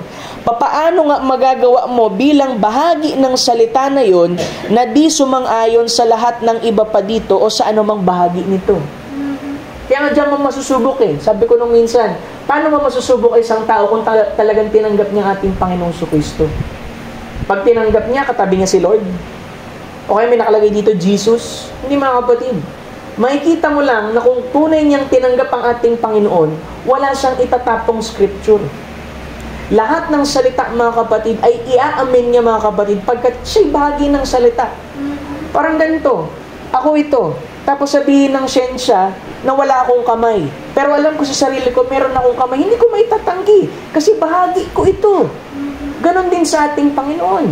Kaya nga ibabalik tayo mga kapatid dun po sa scripture upang ang bawat salita ng ating Panginoon mga kapatid, magkaroon ng pananagana sa buhay ng tao. Makilala mo ang sarili mo. Kasi spiritual na amnesia mga kapatid, madalas yan mangyari sa believer. Diba? Kahit pastor, tayo na yung merong ganitong uri ng pagtuturo, mataas na pagtuturo. Yes. Diba? Hindi tayo exempted dyan kasi yung tatlo, pwede mong daanan yun eh. Pagkabigla, sobrang pag-aalala, tsaka yung pagkaipit sa dalawang opinion. Yan yung nagbubunsod mga kapatid ng spiritual na amnesia. Kaya kapag ka nagsisimula ka ng mag-alala, nagsisimula ka ng mga kapatid maipit sa dalawang opinion, pag nagsisimula ka ng mabigla mga kapatid, dun sa mga pagsubok, ma-overwhelm mga kapatid, may spiritual amnesia talaga mga kapatid. Amen. Sabi dito, marami ang nag-aakala na dahil nagsasalita sila ng iba't ibang wika ay taglay na nilang Espiritu Santo. Hindi ganoon ang ibig sabihin yan. Bagamat nagsasalita nga sila ng iba't ibang wika ng Espiritu Santo, subalit ang totoong tunay na banal na Espiritu dyan sa loob ay sumasang-ayon sa bawat salita. Diba? Wala tayo mga kapatid na questionin eh. Kasi kung bahagi ka ng salita ng ating Panginoon, obligado rin ang Panginoon ipaliwanag sa iyo ang Scripture. Diba, huwag natin isipin na yung pastor lang ang merong unawa, yung pastor lang ang pinagpapahayagan ng ating Panginoon. Pero alam natin yung pattern mga kapatid, sa loob ng church, kailangan idaan ng Diyos mga kapatid ang revelation dun sa pastor. Pero ang nagbibigay ng unawa sa inyo, hindi naman pastor eh. Ang Espiritu Santo mga kapatid na nandyan sa loob ninyo, na umaamin sa bawat salita ng ating Panginoon. Hallelujah, kasi meron kayong inside teacher. Di ba? Sabi ng message, kung merong outside teacher, yung pastor, meron kayong inside teacher. Kaya nga mahuhuli mo rin mga kapatid, yung mga ministro na wala sa salita ng ating Panginoon. Eh paano kung wala kang salita ng ating Panginoon sa puso mo? Paano malalaman? Pero kung ikaw ay binhi ng Diyos at merong Espiritu Santo at nandyan ang salita ng ating Panginoon sa puso mo, madali mong ma-identify kung yung pinapangaral ba ay nasa salita ng ating Panginoon. Hallelujah. Sabi niya pa, ang Israel sa panlabas ay espiritual. Punong-puno mismo ng kabutihan ng Diyos. At ganoon na lamang ang pagpipitagan nila sa Diyos at kung ano pa. Pero hindi ngayon umubra. Ang panloob nila ay hindi nagpapakilala ng salita mismo. Kasi yung totoong nagpapakilala mga kapatid ay kung ano yung nanggagaling dun sa kalooban. Sabi nga diba, out of the good treasure of the heart, the mouth speaketh. Kung anong laman ng ating puso, yun ang lalabas. Diba? Kapag ka nasa pressure tayo at kung anong response natin, yun tayo. Hindi dun sa parang puro victories. Hindi tayo yun. Ang totoong tayo, pag nandun tayo sa pressure, kung ano yung nandun sa loob. Eh, pastor, alam mo, pag may pressure, medyo nakakahulagpos ako eh. Humingi ka ng biyaya sa ating Panginoon. Kasi lahat naman dumaan dyan eh. Patadaanin ka ng paulit-ulit ng ating Panginoon hanggang sa ma-perfect mo. Hanggang sa dumating sa punto, mga kapatid, wala na lang sa'yo. Diba? Na kahit anong bagay, mga kapatid, na parang masakit sa tenga, masakit sa puso, nakakasugat ng spirito, wala na lang sa'yo. Bakit, mga kapatid? Kasi alam mo, pagkakakilanlan mo sa ating Panginoon. Amen. Diba? Ang Kristiyano, wala yung dapat patunayan eh. Kasi pinatunayan na ng ating Panginoon doon sa Cross of Calvary yung identification mo. Kaya hindi mo pwede sabihin, may Christian ako, lahat ganto ko. Mga kapatid, kusang magre-reflect kung ano man ang ating tinanggap sa ating Panginoon. Pero kapag kayo'y ipinanganak sa Espiritu ng Diyos, kung ganoon, mayroon kayong, sabi, isa kayong anak ng Diyos, at sa tuwin ay anak kayo ng Diyos. Ibig sabihin, kung kayo'y ipinanganak, di ba yung ipinanganak sa atin, rebirth, kailangan ka lang maipanganak muli kasi yung unang birth mo sa physical, hindi yan yung identification mo. Mali yung pagkaka-express sa'yo dahil ipinahintulot mga kapatid, yung pong pagsiping. Diba? Kasi kung hindi nangyari yun mga kapatid, ang expression ng Panginoon through His Word. Sabi niya, isa kayong anak ng Diyos at sa tuwina, ibig sabihin ng sa tuwina, lagi. Sa tuwina ay anak ng Diyos at sa tuwina ay magiging anak kayo ng Diyos. Walang makapaghihiwalay rito, ang buhay na walang, kayo, sabi niya, may buhay na walang hanggan kayo. Yung tao na may eternal life, kasi eternal life, walang pasimula yan eh. Wala ring hanggan. Kaya yung sinasabi ng scripture na, ipagkakaloob ko sa inyo yung buhay na walang hanggan. Figure yun. Figure of speech yun. Kasi sa pasimula, walang pwedeng tumanggap ng buhay na walang hanggan kung hindi siya itinalaga para doon. Dahil ang itinalaga, mga kapatid, ay yung pong galing lamang sa ating Panginoon. Amen. Amen. Sabi niya, at walang buhay at walang hanggan ay hindi kailanman nagpasimula at hindi rin ito kailanman magtatapos. Amen. Ngayon, gayon din ang bagay na ito. Kung isa kang anak ng Diyos at isa akong anak na lalaki ng Diyos at isang anak na babae ng Diyos, nasa Diyos na tayo sa pasimula pa lamang. Nang si Jesus ay maging kapuspusan ng salita, kung magkagayoy, nasa sa Kanya na tayo noon. Diba? Kung ang Panginoon sa Kristo ang salita at tayo'y bahagi ng salita, ibig sabihin na kay Kristo na tayo noon pa man. Hallelujah. Sabi niya, nang ipako siya sa krus, ay ipinako tayo sa krus sa Kanyang katawan. Nang bumangon siya simula sa mga patay, ay bumangon tayong kasama niya. At ngayon, dahil nakilala natin ito, tayo ngayon nakaupo ngayon, nakasama niya sa makalangit na dako kay Jesucristo. Yung ibig sabihin nun, we are sitting in heavenly places in Christ Jesus. Amen. Kita ninyo, sapagkat tayo, kung tayo ay mga anak na lalaki at babae ng Diyos, mga anak tayo ng Diyos. Kung gayoy, mga katangian tayo, attributes din tayo, kung gano'n ay mayroong buhay na walang hanggan. Ang tanging Diyos lamang ang may buhay na walang hanggan. Kung gayoy, nasa sa Kanya na tayo mula ng pasimula. At nung si Jesus ay maging kabuuan noong salita, kung gayoy tayo'y isang bahagi na niya noon. Amen. Hayan nga, naroon niyon, walang japlo, walang kapangyarihan, walang anumang bagay na makatitinag dito. Iyan ang saligan ng ating mga kaluluwa. Yan daw yung typos, mga kapatid. Kasi minsan kaya may mga napoprostrate na Christian, nawawala sila, mga kapatid, dun sa posisyon nila sa ating Panginoon. Naapektuhan, mga kapatid, ng trials, ng pressure, at lahat, mga kapatid. Dumadaan tayo dyan, mga kapatid, pero sabi ng Scripture, kailangan mo magpanagumpay. Hindi tayo binigyan ng ating Panginoon ng katawagan bilang isang mananampalataya, bilang isang nobya. Na alam mo yun, parang spoon feed lang sa iyo, mga kapatid. Yung Scripture, ibibigay niya sa iyo. At dahil ikaw ay kaisa niya at meron kang kaisipan na gaya ng kay Kristo, mga kapatid, the bride knows what to be done with the word. Alam niya kung ano yung dapat niyang gawin dun sa salita ng ating Panginoon. Sabi dito, at kung kayo isang Kristiyano, isang tunay na binhi na itinalaga na, kayo ay nasa Diyos bago pa man nagkaroon ng patibayan ng sanlibutan. Kayo'y laging nasa Diyos at ang simula ng inyong buhay na siyang katangian ng Diyos na siyang kaisipan. So sabi doon, yung simula daw ng buhay natin, yung gene, mga kapatid, ay mismong katangian ng Diyos at siyang kaisipan ng Diyos. Diba? Yung sabi ko kanina, Luke 8, tsaka po yung Luke 8:11, tsaka Matthew chapter 13, verse 37 to 38. Note nyo na lang po. Yung Luke 8, ang sabi doon, the seed is the word of God. Pero pagka binaling mo, mga kapatid, doon sa Matthew 13, ang sabi doon sa 37, di ba ito yung parable na siya'y sumagot at nagsabi, ang naghahasik na mabuting binhi ay ang anak ng tao, son of man. 38, ang bukid ay ang sanlibutan at ang mabuting binhi ay ito ang mga anak ng kaharian at ang pagsirang damo ay ang mga anak ng masama. O, di ba? Yung word, mga kapatid, tinawag, yung seed, tinawag na word of God. Yung seed, tinawag din na anak ng Diyos. At hayan, may binhi ka sa loob. Sabi, lumalaki. Kailangan mong gawin ng eksaktong sinabi ng binhi. Ano yung binhi? Yung eksaktong sinabi ng salita na gagawin mo. Tama iyan. Yun ay ang kanyang salita. Tinutupad ang kanyang salita at binabantayan niya ito. Na kung ang Panginoon, mga kapatid, gaya siya ng isang anak ng tao na naghahasik, mga kapatid, pagka hinasik niya yung kanyang binhi, meron yung paglalapag ang lupa. At ang sabi doon, yung lupang yun, mga kapatid, binabantayan niya ito dahil meron siyang binhi doon.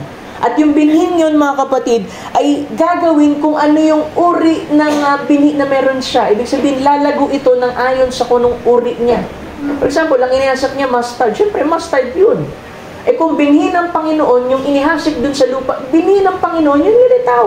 Amen. Kaya magkaroon ng katiyakan sa inyong puso na kung sinasabi niyo, binhi ako ng ating Panginoon, alisin niyo sa inyong isip na hindi kayo aabot, mga kapatid, dun po sa maturity. Ang tanging makakahadlang lang yan, mga kapatid, alam niyo kung ano? Unbelief. Hindi pagsampalataya sa ating Panginoon. Hallelujah.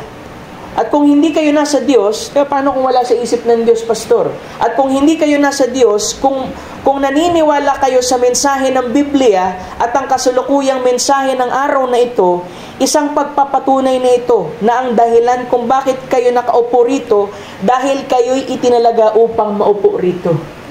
Kasi lahat ng bagay predestinated ng ating Panginoon. Diba? Pastor, kahit ba yung kapalpakan, predestinated. Diba? Minsan kasi ginagamit yun eh. Nagkamali. Predestinated kasi mangyari ito, pastor eh. Hindi. Weakness mo yun. Sadyang meron lang attribute ang ating Panginoon, katangian para saluhin ka at ibalik sa Kanya. Amen. Kaya sabi ko, hindi natin inaabuso yung predestination. Kasi sa iba, inaabuso yan eh. Na nagkamali ka. Eh, ikaw choice mo yun eh. Hindi naman ang Panginoon ang pumili nun eh. Sadyang nagkataon lang, merong foreknowledge ang Diyos, nakita niyang gagawin mo, nag-provide siya ng katangian para maipanumbalik ka. Diba? Kaya sabi dito, hindi sana kayo naririto kung hindi kayo predestinado. Kung hindi sana ay nasa lansangan kayo, marahil lasing, marahil ang ilan sa inyo ay narito at gumagalak kasama ang asawa ng ibang lalaki. Kung kayo naman babae ay kasal ay gumagalak kasama ng asawa ng ibang babae, isang bagay na tulad niyan. Pero tingnan nyo, ngunit kayo'y itinalaga upang makarating dito. Tingnan nyo, hindi nyo maiiwasan iyon. Merong kayong Ama, siya ang Diyos at kayo ang binhi. Amen. Itinatalaga niya yan, mga kapatid. Kuminsan lang nagkakaroon ng problema sa kalagitnaan kasi tayo ang lumalabas doon sa provided way at kalooban ng ating Panginoon. Hindi ang Diyos ang lumalabas, saklaw niya ang lahat ng bagay. Hindi nga siya saklaw ng time, nasa labas siya eh. Pero dahil Diyos siya, kaya niyang tumanaw doon. Makita niya yung dulot ulihan. Una at hulihan ng ating buhay, mga kapatid. Sabi niya, kayo'y nasa sa Kanya noon bilang isang kaisipan. Kayo ay isang taong maaring makipag-ugnayan sa Kanya. Kayo'y taong maaring makipag-fellowship sa Kanya. Di ba yung isang tatay, mga kapatid, na nagkaroon ng anak, di ba? Pag meron siyang anak na ipinanganak, gusto niya nakikipag-fellowship dun. Gusto niyang nahahawakan, gusto niyang kinakarga, nakakausap at lahat, mga kapatid. Ganun din sa ating Panginoon. Sabi niya, tulad nga kayo, sabi dito, kita niyo, tulad nga kayo na kayo ay nasa inyong mga ama sa simula, ngunit ngayon kayo'y mga anak na lalaki at babae, kaya maaari kayong makipag-ugnayan sa inyong magulang. Ngayon tayo'y mga anak na lalaki at babae ng Diyos na maaaring makipag-ugnayan sa ating Ama na Diyos. Kasi unang-una, yung makapag-ugnayan lang sa Panginoon, syempre, mga anak lang din ng Diyos. Paano mo asang maipag-ugnayan dyan, mga kapatid, yung hindi binhi ng Panginoon? At paano tutugon ng Panginoon kung hindi yan binhi ng ating Panginoon? Kung tumutugon ng ating Panginoon, ibig sabihin, binhi yan ng Panginoon. Amen. Dahil gusto niya, mga kapatid, yung fellowship. Sabi niya, tingnan mo, maganda ito. Hindi ba nyo gusto iyon na pagkatapos ay magiging katulad kayo niya? Diba? Naniniwala ba kayo dyan? Na kayo'y magiging katulad niya. Amen. At kung tayo'y mga anak, kung gayon kayo'y magiging mga katangian, nasa sa kanyang mga anyo sa simula pa lang. Diba? Nalilimitahan lang tayo ng time element ng katawan na ito, mga kapatid. Pero kung makikita natin yung ating posisyon sa ating Panginoon, maalis yung fear. Mga kapatid, sabi kanina, magagawa natin makatayo bilang anak ng Diyos, mga kapatid. Kaya hindi ko sinasabi yan para magkaroon tayo ng lisensya, mga kapatid, na gawin natin yung ating marapat. Kasi ang identification mo bilang anak ng Diyos, i-express mo yung kanyang mga katangian din. Diba kaya nga madali mong mahuli yung peging Kristiyano, mga kapatid? Kapag hindi niya ini-express yung katangian ng Diyos, dalawa lang yan eh. Diba? Sa mundo, dalawa lang naman eh. Binhi ka ng ating Panginoon, binhi ka ng Diablo talaga. Yun talagang totoo, mga kapatid. Diba? Maging tapatan tayo dun. Paano, pastor? Binhi ba ako ni ano? Kasi hindi ko pa na-express. Maaaring meron spiritual amnesia ka lang. Kaya sa umagang ito, mga kapatid, kung nais mo talaga na higit na makilala ang ating Panginoon at ang iyong sarili sa Kanya, mga kapatid, bumalik ka sa salita, mga kapatid. Dahil ito'y bahagi mo. At ito ang magpapakilala sa iyo, mga kapatid. Di ba pag lalabas nga tayo ng bahay, Imposibleng hindi ka magsalamin. Diba? Kahit anong pagmamadali mo, imposibleng hindi ka tumingin sa salamin. Hindi, kahit gaano ka pa kabisi, mga kapatid, titingin at titingin ka sa salamin para makita mo kung merong mali, kung meron bang dumi sa mukha mo, kung meron bang nakatayong buhok sa'yo, sa natural. Kaya kung gusto natin talaga na ma-identify bilang anak ng Diyos, tumingin tayo sa salamin. Tumingin tayo sa Kanyang salita. Magawa tayong may tama, mga kapatid, sa anumang merong mali sa atin. Amen. Amen. Ngayon, siya ay maaaring makipag-ugnayan sa atin at sa pamamagitan natin at ilagak ang Kanyang salita sa atin. Kung saan tayo ay bahagi ng Kanyang salita at kung siya ang salita, tayo ay bahagi niya at kung gayoy tayo ay bahagi ng salita. Amen. Amen. At paano ko itatangi na mayroon akong kamay? Ano man ang sabihin ng isang mangmang o ng isang agham na wala akong kamay, mayroon akong kamay. Alam kong mayroon akong kamay, ginagamit ko ito. Diba ganun din yung pagiging bahagi sa salita ng ating Panginoon? Diba hindi ko naman makikita dito, may nakalagay sa inyo, Word of God. Kayo mismo, nakakaalam sa inyong puso kung nandiyan ang binhi ng Panginoon. Kaya sabi dun mga kapatid, diba? Alam kong meron akong Diyos. Sabi niya dito, mayroon akong tagapagligtas, nadarama ko siya sa aking kaluluwa at ako'y bahagi niya. Iyon ang sinasabi ng salitang ito. Iyon ang aking pagkatao, yun ang identification. At kung tatanggihan ko ang isang bahagi nito, yun ay katulad ng pagtanggi na mayroon akong kamay at tenga at mata. Diba? Yung pagtanggi mo sa salita ng ating Panginoon na sinasabi mo bahagi ka, para ka nagtatanggi na wala kang kamay, na wala kang tenga. Pag tinanggi mo yon, ang sabi niya dito, ay hindi ko na magagawa at mananatili na gaya ng isang tao sa aking pag-iisip. Diba? Paano ka matatawag na tao kung hindi ka kumpleto? Amen. Gayon din, hindi ko maaaring tanggihan ang anumang salita ng Diyos at manatili sa akin ang tamang espiritu ng Diyos. Diba? Diyan mo rin mahuhuli, mga kapatid, yung taong nagbe-base lang, mga kapatid, sa kanyang experience. Experience alone, mga kapatid, ay hindi basihan ng maturity sa ating Panginoon. Because you may lose the Christian experience. Pero kung yung angkla ay naka-angkla, mga kapatid, dun sa kaloob-looban, mga kapatid, patuloy kanyang ibabalik sa salita ng ating Panginoon. Kasi experience, pwedeng mawala yan eh. Yung joy, mawala yan eh. Yung dating kagalakan mo, pwedeng mawala. Pero ang Diyos, Redeemer siya. Kaya niyang ibalik, mga kapatid, kung ano man ang nawala sa iyo ng ilang ulit. Amen. Kasi merong angkla eh. Amen. Ano yung angkla natin, Pastor? Yung salita ng Panginoon. Kaya madiin ng pangangaral, mga kapatid, ng mensahero na lagi tayong bumalik sa salita ng ating Panginoon. E siya nga mismo nagbigay ng statement eh. If I say anything na wala sa Scripture, forget it. Diba? Hindi natin kina-question yung kanyang pagiging, yung kredibilidad niya. Kundi, nagbibigay lamang siya, mga kapatid, na isang statement na kung meron man akong nasabi na hindi ayon sa Scripture, ay mas mataas pa rin ang salita ng Panginoon kaysa sa akin. Pero alam natin, lagi niya tayong ibinabalik sa salita, mga kapatid. Kaya may bibigay natin yung ating pagtitiwala. Hallelujah. Sabi niya pa dito, ngayon, gayon din naman kayo na naroon na. Kung taglay mo ang buhay na walang hanggan, ikaw ay ang nasa Diyos ka na bago pa man magkaroon ng sanlibutan. Isa kang bahagi, isa kang anak ng Diyos, isa kang katangian ng Diyos, at alam niya mismo kapanahunan na darating ka. Itinalaga ka niya para sa panahong iyon, para kunin ang lugar na iyon at wala nang iba pang makakakuha nito. Diba? Kaya hindi ang pagiging Christian, tsaka yung sa loob ng church, hindi yan paghahanap, mga kapatid, ng maging dakila ka doon. Kasi kung talagang tinawag ka ng ating Panginoon sa isang gampanin, walang makapag-aalis sa'yo doon. Kung para sa'yo yung bahagi na yun. Kung ikaw ay tinalaga bilang anak ng Diyos, walang makapag-aalis sa'yo noon, mga kapatid.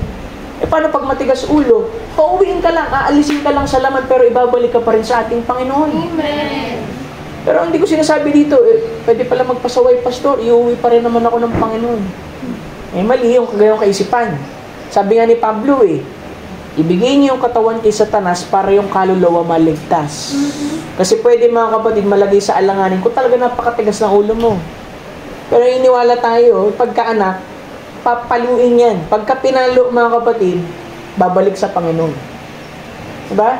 Yun lang naman ang paraan ng Panginoon Ba't tayo pinapalo? Pinapahambol tayo. Tsaka pinababalik tayo sa Kanya. Kasi pagka ang bagay mga kapatid sa buhay natin, maayos lahat, nakakalimot tayo sa Panginoon. Pagka puro kasaganahan, pag puro kasiyahan, pagkasagana tayo sa pananalapi. Pero pag sad-sad tayo, saan tayo nakatingin? Sa Panginoon. Yun ang paraan niya para maibalik tayo. Diba hindi natin pwedeng sisita, nag-suffering. Hindi, pinababalik ka ng Panginoon. Kasi wala ka sa daan ng Panginoon eh. Hallelujah. Glory to God. Sabi niya, yun ang gusto niya, nasasabik siya, saan ang kanina, darating, alam niya kung saan ka darating, di ba? Gaano karami ang itinalaga kanya para sa panahong iyon, para kunin ang lugar na iyon, at wala nang ibang makakakuha nito. Kaya kahit gaano pa karami ang pagpapanggap at bagay-bagay, darating ka nga, dahil sa alam niyang darating ka. Ngayon, nahayag ka na, na-express ka na. Ngayon, maaari mo na siyang makasama at yun ang gusto niya. Fellowship. Nasasabik siya sa pakikisama at sambahin siya. Subalit, kung ang buhay mo, sabi niya dito, ay hindi lumalapat, sabi niya doon. Kasi kung pinag-uusapan natin ay pagiging katangian ng Diyos, kung ang buhay mo ay isa lamang na manggagaya ka lamang ng Kristyanismo, magkakaroon ng milyon-milyon at bilyon-bilyon nila na manggagaya lang ng Kristyanismo. Merong magsusumikap, pagka hindi talaga sila tinalaga doon, talagang sisikapin nila. Pero hanggang doon lang sila. Kasi hindi sila itinalaga para doon. Pero kung itinalaga kang binhi ng ating Panginoon, sabi kanina, darating at darating ka doon. Kung nandun ka rin sa kalooban ng Panginoon. Kaya nga babalik sa salita, mga kapatid. Diba hindi tayo tuturo dito, binhi tayo ng Panginoon. Gawin na natin lahat. Kasi binhi naman ako eh. Papaluin lang naman ako ng Lord. Paano papaluin? Sakit mamalo ang Panginoon. Ba? Sabi nila, bahala na. Anong bahala na? Mahirap sabihin yan, mga kapatid. Ba? Amen. John 5, chapter 5:24, sabi niya, Verily, verily, I say unto you, he that heareth my word, diba sabi ko sa inyo, yung original translation ay, he that receiveth my word. He that receiveth my word and believeth on him that sent me hath everlasting life. Past tense. Diba? Sabi doon, sino man ang tumatanggap sa aking salita at maniwala doon sa nagsugo sa akin ay mayroon ng buhay na walang hanggan. Hindi sinabing pag tumanggap na kinig, meron na talaga. Kasi yung tatanggap, yung ordain lang din talaga, mga kapatid. And shall not come into condemnation but is passed from death unto life. Nakaganda ng promise, mga kapatid. Kaya nga, mga kapatid, pagka anak ng Panginoon, pagka sinasaway mo yan, talagang makikinig yan. Diba? Makikinig yan sa Panginoon. Diba kahit gaano pakasakit yung pangangaral, makikinig yan sa Panginoon. Kasi sa Panginoon yan eh. Anak ng Panginoon yan eh. Diba sabi natin, honor your mother, father. Hindi ba mother, father mo ang ating Panginoon? Na kung anong sabihin sa iyo, mga kapatid, kahit medyo magaspang yung bagsak ng salita, mga kapatid, pero para sa ikabubuti mo, you will honor His word. Tatanggapin mo ito. Bayaan mong tumrabaho sa iyo. Kumilos sa iyo at baguhin ka kasi ang kaya lang mag-transform sa atin, salita lang din ng ating Panginoon. Diba? Kasi kung ilalagay mo sa experience, sabi mo, Pastor, ang dami ng magandang ginawa ng Panginoon sa buhay ko noon, kaya sigurado ako ligtas ako. Eh kahit nga hindi mananampalataya, may mga magaganda experience eh. Sasalig mo doon, babalik sa salita, mga kapatid. Amen. Diba? Amen. Ngayon, ang tanging paraan na maaari ka maging isang anak na lalaki at isang anak babae dahil kailangan yung maging, sabi niya, kailangan magkaroon kayo ng buhay na walang hanggan. Pero sabi doon, siyang dumirinig at naniniwala doon sa nagsugo sa akin ay merong buhay na walang hanggan. Yun ang identification. Kailangan magkaroon ng buhay na walang hanggan. At may iisa lamang na anyo ng buhay na walang hanggan. Iyan ay ang buhay na Diyos. Diba doon, sabi doon, pagka tinanggap mo ang salita, ang tinanggap mo ay ang Diyos mismo. Kung meron akong salita ng Diyos, ay yung Diyos mismo ang nasa sa akin. Dahil yung kanyang salita ay kasing halaga lamang ng kanyang sarili. Kung kaya ang salitang ito, hindi natin tinatanggihan dahil alam natin, ito'y salita ng Panginoon at ang salita ng Panginoon ay siyang Diyos mismo. Amen. Hallelujah. Amen. Sabi niya, at yun ang buhay na Diyos, kaisa-isang anyo ng buhay na walang hanggan. Yan ang Diyos. Doon, para maging isang anak ng Diyos, kailangan yung maging palaging nasa Kanya. Sino yung gusto maging anak? Sabi doon, para maging anak pa, dapat talaga, noon pa man, nandoon ka na. Hindi pwedeng mag-a-apply ka bilang anak sa ating Panginoon. Walang ganun. Diba? Kaya nga, ibabalik lang sa atin, mga kapatid, yung ating identification. Sabi niya, kailangan niyong maging palaging nasa Kanya. Ang gene ng inyong buhay, spiritual na buhay, sa gabing ito, ay naroroon na sa Diyos Ama, bago pa man magkaroon ng isang molekula. At kayo'y walang iba kundi ang pagpapahayag na gene ng buhay ng Diyos bilang anak ng Diyos. Attributes, babalik pa rin doon, mga kapatid. Ngayon, kayo'y nahayag at makaraang dumating na sa inyo ang Kanyang salita. Diba? Tayo mismo yung binhi, kaisipan, na-express, nagkaroon ng laman. At ang sabi doon ay, makaraang dumating sa inyo ang salita. Meron talaga tayong tanggapin, mga kapatid, para mabuhay yun nandun sa loob. Para tanglawan ang kapanahunang ito, inihahayag ninyo ang buhay ng Diyos na nasa sa inyo dahil kayo'y isang anak na lalaki at mga babae ng Diyos. Sa makatuwid bagay, sabi niya, naiintindihan niyo ba? Kayo ay gawa na ngayon. Kayo'y nakaupo na sa iglesyang ito. Dahil ang tungkulin nyo ay ihayag ang Diyos sa bansang ito at ang mga taong ito at kalapit lugar na ito'y kung saan kayo nakikihalubilo. Sabi doon, ang tungkulin nyo ay ihayag ang Diyos. Paano nyo ihayag? Kung hindi kayo katangian, hindi nyo mahahayag ang Diyos. Pero kung sinasabi natin, binhi tayo ng ating Panginoon, walang mangyayari, mga kapatid, kundi talaga ihayag at ihayag natin, mga kapatid, yung uri ng pagkakabinhi natin sa ating Panginoon. Pastor, paano tayo makakabalik din sa pagiging binhing salita ng Panginoon? Salita lang din ng ating Panginoon makakapagbalik sa atin dyan, mga kapatid. Diba? Kasi yung natural natin, kaisipan, sarili nating righteousness, sarili nating lakas, mapapagod ka. Hihinto ka. Mapuprostrate ka, tatalikod ka sa ating Panginoon. Pero kung ang salita ng ating Panginoon na magiging basihan mo, mga kapatid, may papanumbalik ka niya, mga kapatid, sa original mong posisyon sa ating Panginoon. Amen. Sabi niya pa dito, malapit na ako magtapos, mga kapatid.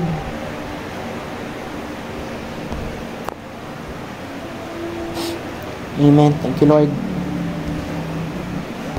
Pumanhin sa pagtatagal. Basahin ko lang itong huling quote.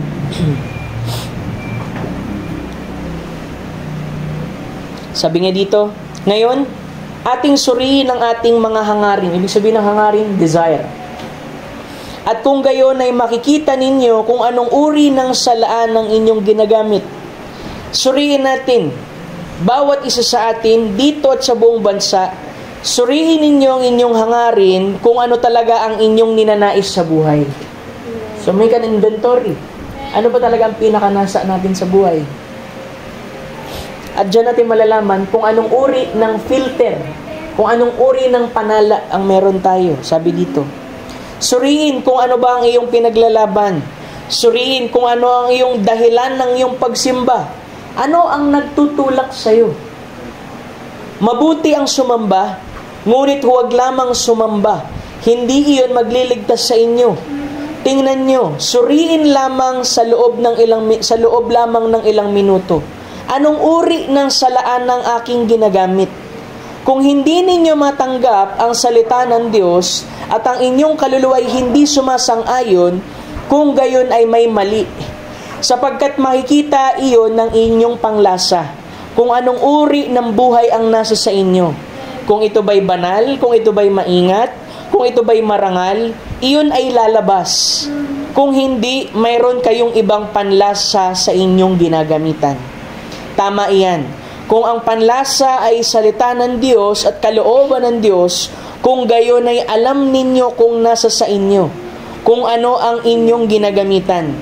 Ipapakita nito na kayo ay bahagi ng salita at ang salita sa inyo ay humahatak mula sa salita. Diba? Sabi niya pa, ano ang hatak na ito?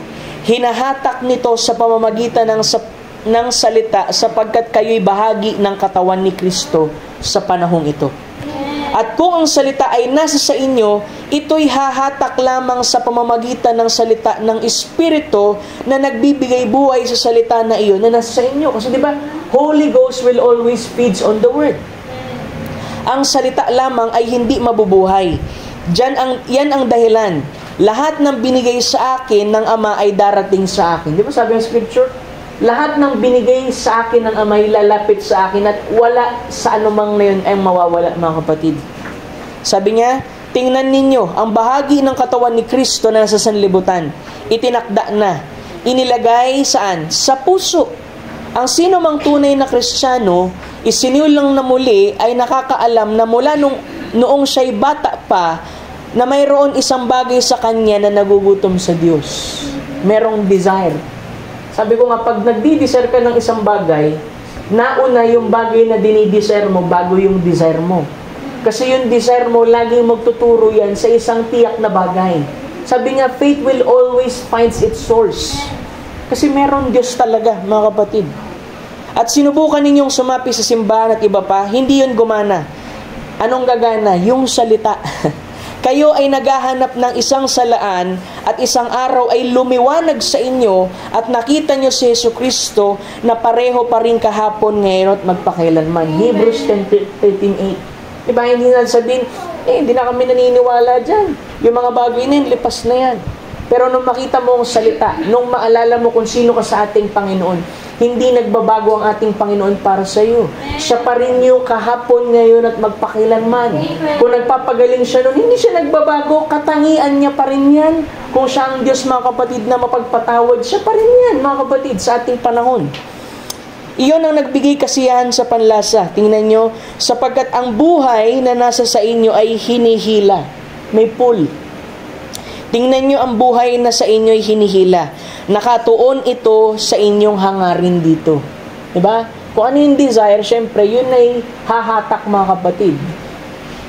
Hindi ito mahihila at ito'y hindi mahihila sa iba pa. Kailangan ninyong mahanap ang tamang salaan. Dapat may filter ka. Diba? Ang filter mo, salita ng Panginoon.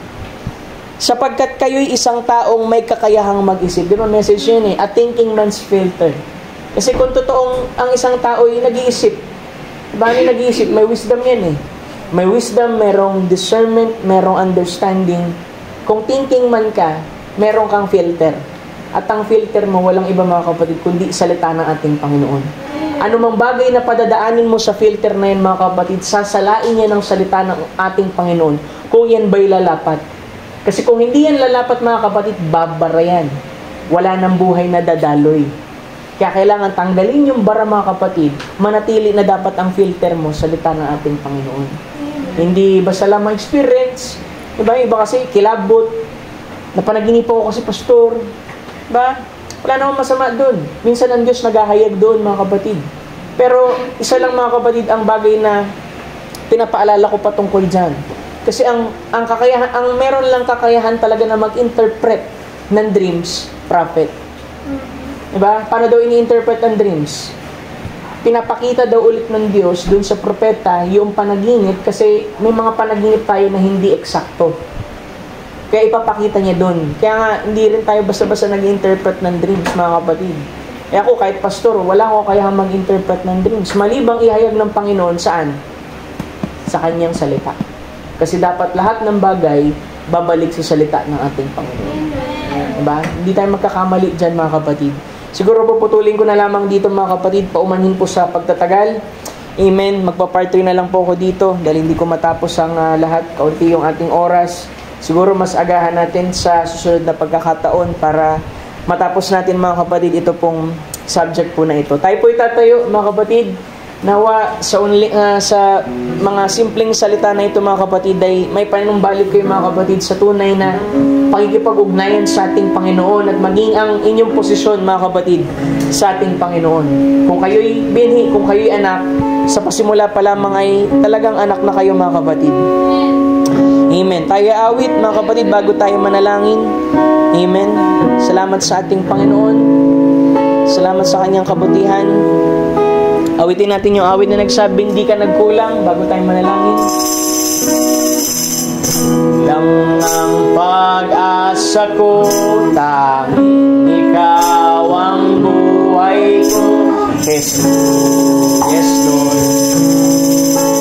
Kahit ako'y nangangamba, basta't ikaw ang kasama, panatag na kahit kailan, kahit kailan, di ka nagkulang. Iyaya mo sa akin lagi lang ang pag-ibig mo. Sa akin wala hanggan, inibig mo ako noon pa man. Kaya't ika'y sasambahin, kaya't ika'y sasambahin, paligid man ay magdilim. Jesus, kahit may suliranin man, palagi ko maawitay, ikaw lamang.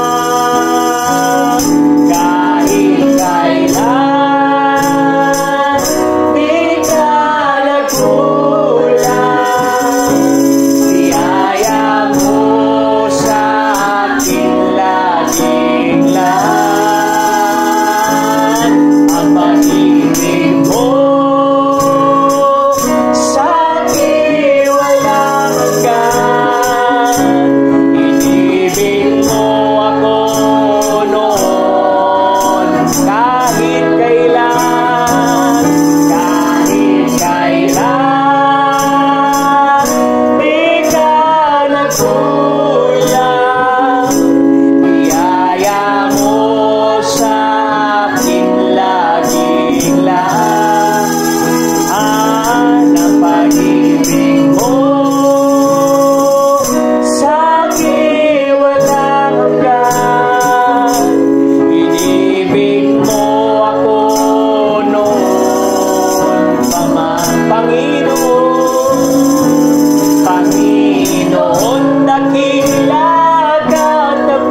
Dear Lord Jesus, maraming salamat muli, Lord, sa awit po na ito. Tunay, Lord, ang inspirasyon ng awit na kami inibig mo, Panginoon, noon pa man, at ang noon pa man, Panginoon, ay bago pa maitatag, Lord, ang patibayan ng sanlibutan. Minsan, Lord, ang mga Israelita ay nagtanong sa iyo kung paano mo sila inibig. At sinagot mo, Lord, nang sabi mo ay inibig mo si Jacob. At hindi nila maunawaan, Panginoon, ang iyong pag-ibig ay ang pagpili mo, Panginoon, sa kanila. Lord, maraming salamat, Panginoon, sa pagtawag mo sa amin, sa pagpili mo sa amin, Panginoon, bilang iyong mananamba. At hindi lamang mananamba, Panginoon, kundi pinanambalik mo, Panginoon, kami bilang mga anak mo, kinupkup mo, O Diyos, sa pamamagitan ng Panginoon Jesucristo. Lord, dalangin ko sa tanghaling ito at sa panalangin ito, Panginoon. Gawin mong kaiba, Panginoon, sa amin ang oras na ito, Lord, na aming mapagtanto ang aming pagkakakilanlan sa iyo, Ama. Na maibalik kami, Panginoon, sa original naming kondisyon, Panginoon, sa iyo. Tanggalin mo, Lord, ang anumang agam-agam. Tanggalin mo ang anumang takot, Panginoon. Tanggalin mo ang anumang alinlangan sa aming mga puso. At maramdaman ng bawat isa, Lord, sa kaloob-looban ng kanilang pagkatao na sila'y tinawag mo na mga anak mo at babae at lalaki, Panginoon, sa iyo. Lord, kung meron man sa buhay namin na hindi kaaya-aya o hindi kami makapagpanagumpay, Lord, tanggalin mo, Panginoon, ang aming mga tabing sa aming mga mata, sa aming puso, sa aming isip. At bayaan mong sumibo, Lord, ang pananampalataya na nanggagaling sa iyo, Ama. Sungin, Lord, ang bawat kasinungalingan, O Diyos ng kaaway. Na anuman ang bagay, Panginoon, na dumaan sa aming buhay na marahil kahinaan namin bilang tao, bayaan mong mailagay ito, Lord, sa aming likuran. At ito'y, Lord, itapon mo, Panginoon, sa dagat ng pagkalimot. At ipanumbalik mo ang kagalakan sa aming puso. At ang pananampalataya, Panginoon, na lagi lamang, O Diyos, sasang-ayon sa iyong mga salita. Kahit pa meron kami mga bagay, O Diyos, na hindi po lubos na nauunawaan. May mga bagay kaming hindi abot ang aming pag-iisip. But Lord, teach us, Lord, to be humble at maghintay lamang, Panginoon, sa pagpapahayag mo. Dahil kami lamang ay makapagpapatuloy sa paglilingkod sa iyo. Depende sa pagpapahayag mo ng iyong sarili sa amin. Mula sa katangian hanggang sa pinakakatangian ng iyong mga salita, Lord, na magbibigay sa amin ng kalakasan upang makapagpatuloy, Panginoon, sa paglilingkod po sa iyo. Lord, marahil lang ilan sa amin ay nakararamdam, Panginoon, ng pagkapagod sa natural at maging pagkapagod sa spiritual. But Lord, ikaw pa rin, Panginoon, ang Diyos na hindi nagbabago, na siyang kahapon ngayon magpakilanman. Ang aming pastol, nang sabi, Panginoon, ikaw ang aming pastol, na sa anumang bagay ay hindi kami mangangailangan dahil hindi mo kami pagkukulangan. Ito ay sa natural at spiritual, Panginoon. Kaya bayaan mo kaming lumapit, Lord, sa oras na ito. Ilapag, Lord, ang bawat kabigatan, bawat, Lord, bagay na pumipigil sa amin, o maging mga bagay, Lord, na ipit-ipit na namin sa aming mga puso. Tanggalin mo ito, Panginoon. At palitan mo, O Diyos, ng iyong kaisipan at ng iyong salita upang ang aming buhay, Panginoon, ay maipamalas ang siyang katangian, Panginoon, na inilagay mo, Lord, sa iyong mga salita. Lord, huwag mong pabayaan ang sinuman, Panginoon. Huwag mo lampasan ang sinuman sa amin, Lord. Minister to us, Lord, dahil ikaw ang tunay na ministro, Panginoon, sa aming kalagitnaan. Alam mo ang bawat ibig ng aming puso. Mga bagay na marahil hindi namin masabi sa iba, pero ikaw, Lord, alam mo mga bahagi niyan, Panginoon. Tulungan mo kami, huwag mo kaming pabayaan, Panginoon. Ano man ang mga pangangailangan, O Diyos, natural at spiritual, ay patuloy mong igawad sa bawat isa. Dalangin ko, Lord, buksan mo, Lord, ang durungawan ng langit sa bawat pamilya, Panginoon. At ibuhos mo, Lord, ang masaganang pagpapala na walang sukat paglagyan, Panginoon, ito. Pagkat sukat, Panginoon, namin hingin, Panginoon, ang aming bahagi bilang mga anak mo tagapagmana, Panginoon, sa mga pangako. Lord, ano man ang mga pinaka-prayer request, Lord, ng bawat isa ng aking mga kapatid sa daming ito. Lord, ay isa rin pong bagay na aking itinataas sa iyo sa umagang ito. Sa ilalim, Panginoon, ng iyong dugo at pangalan, Panginoong Jesucristo, ay nilalapit ko sa iyo, Ama. Dinggin mo po, Lord, ng kanilang mga panalangin at kanilang mga hibig. At ipagkaloob mo, O Diyos, ang kahilingan ng kanilang mga puso, lalo na kung ito'y ayon, Panginoon, sa iyo pong kalooban. Tuloy mo silang ibalik, Panginoon, sa kagalakan sa paglilingkod sa iyo, sa iyong salita, sa iyong kalooban. Pagkat ito ang pinakamainang, Panginoon, na dako ang manatili, Lord, sa iyong pong kalooban. Muli, O Diyos, abutin mo mga kapatiran namin na wala sa dakong ito. Pagalingin mo ang may karamdaman, aliwin mo ang merong mga kalumbayan, at ikaw, O Diyos, ang patuloy na magliwanag, Lord, sa buhay po ng bawat isa. Muli, Lord, maraming salamat sa patuloy na pag-ingat mo at paggabay sa amin sa buong sanlinggo. At nawa, humingi pa kami, Panginoon, ng ibayo pang biyaya sa iyo sa buong darating, Lord, na linggo pa, Panginoon. Bigyan mo kami ng kalakasan, magandang pag-iisip, matibay na puso, at patuloy lamang, Panginoon, na maglingkod sa iyo. Help us, O God. Wala po kami magagawa apart from you, Lord. But teach us, Lord, to be humble and to be dependent only, Panginoon, sa iyo. Pagkat ikaw lamang, O Diyos, ang aming malalapitan at pinakamaasahan, Panginoon, lalo na sa panahon po ng mga pakikibaka. Muli, Lord, maraming salamat. Sa iyo namin, Lord, binabalik po ang papurit pasalamat sa buong service nito. Sa iyo pong dakilat, matamis na pangalan, aming Panginoong Jesucristo. Amen. Glory to God. Amen. Malayo na tayong magkamayan sa ating Panginoon habang inaawit natin yung awit na nagsasabing at the cross.